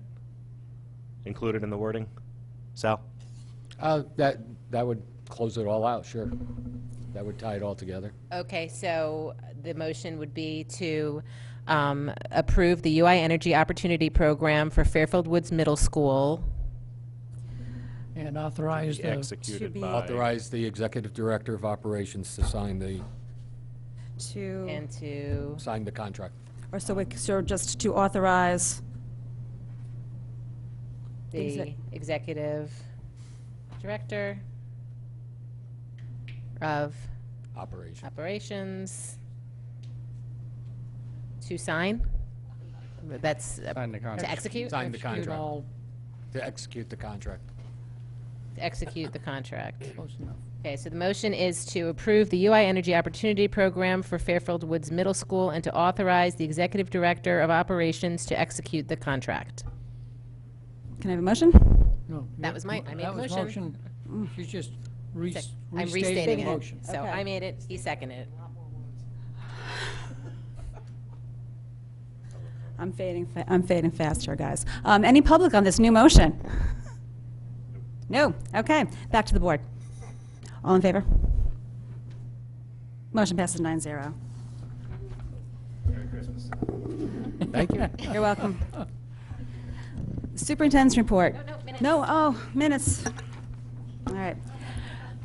Recommended motion that the Board of Education approve the June 25th, 2019 regular meeting minutes of the July 31st, 2019, 6:30 special meeting minutes, and the July 31st, 2019, 7 p.m. special meeting minutes. Can I have a motion? Mrs. Gerber, seconded by Ms. Leeper. All in favor? Motion passes 9-0.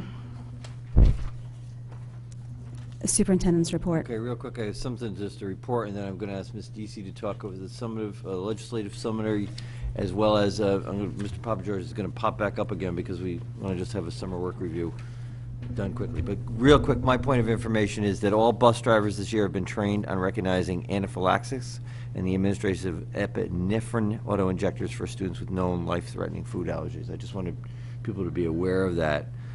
This is because of Public Act 18-185, and it is effective this year.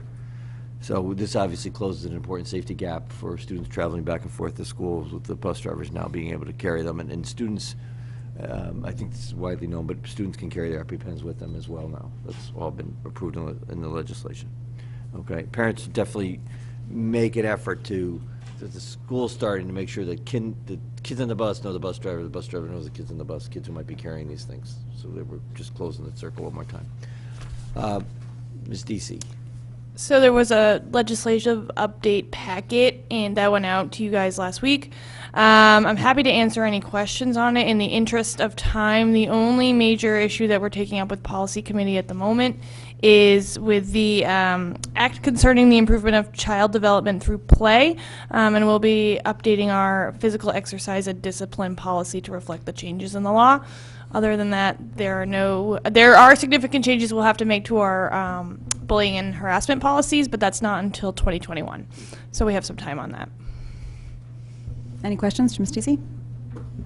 Thank you. Thank you. Thank you. Mr. Papa George, could you come up?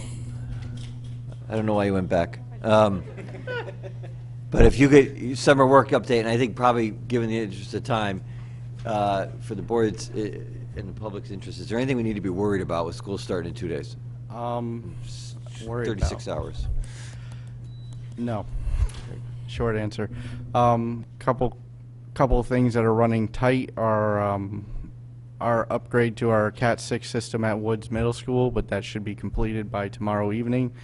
The front walkway at Woods Middle School is a concern because the contractor that was awarded the bid back in early spring poured the front walkway 3 times now and has ripped it out twice already at their own discretion because they didn't like the way it looked. So we finally have a sidewalk that looks decent.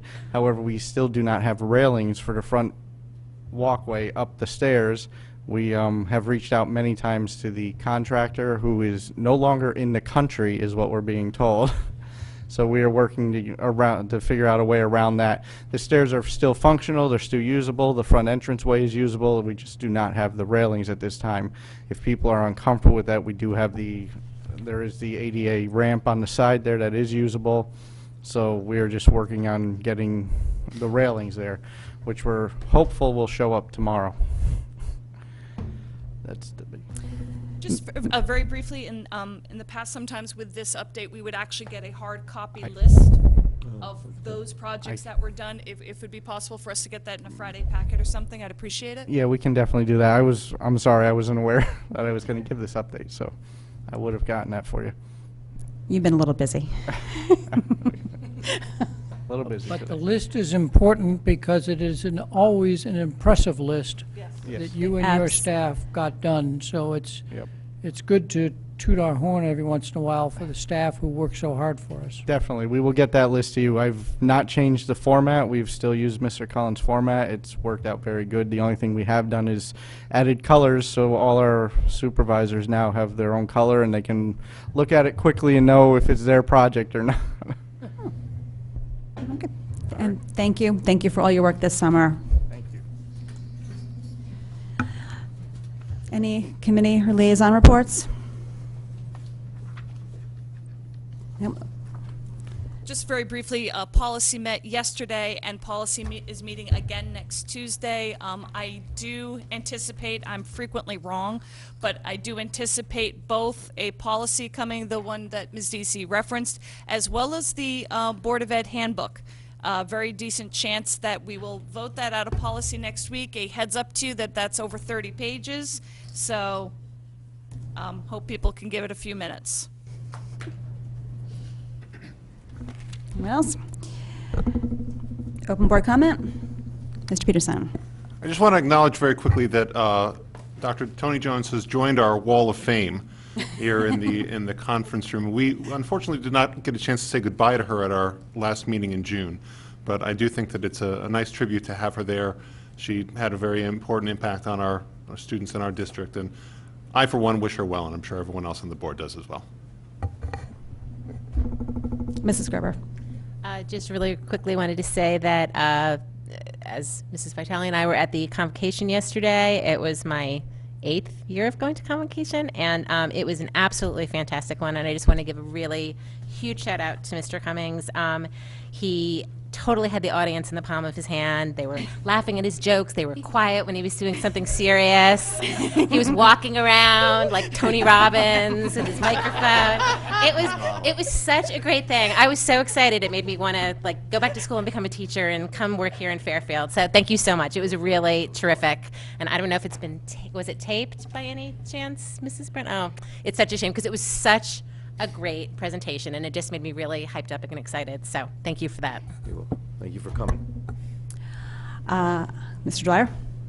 Prior to coming to the board meeting, I was at Town Green for a recognition program of sports, but they also recognized a rising junior at Ludlow named Adrian. I forget his last name at the moment.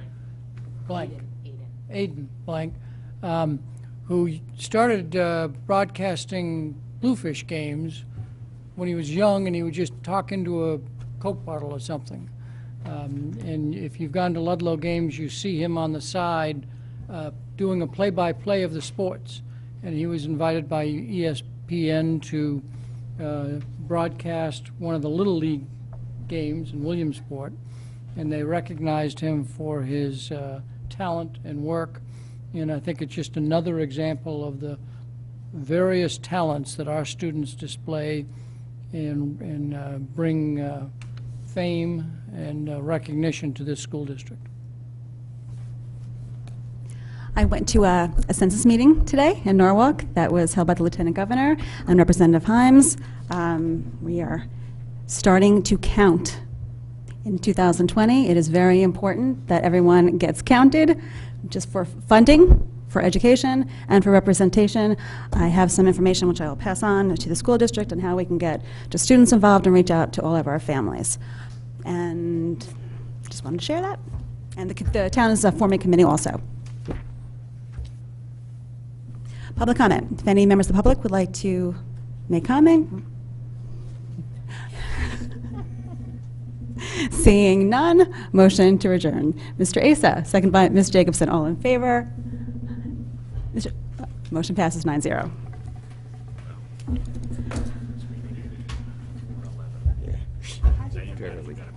What?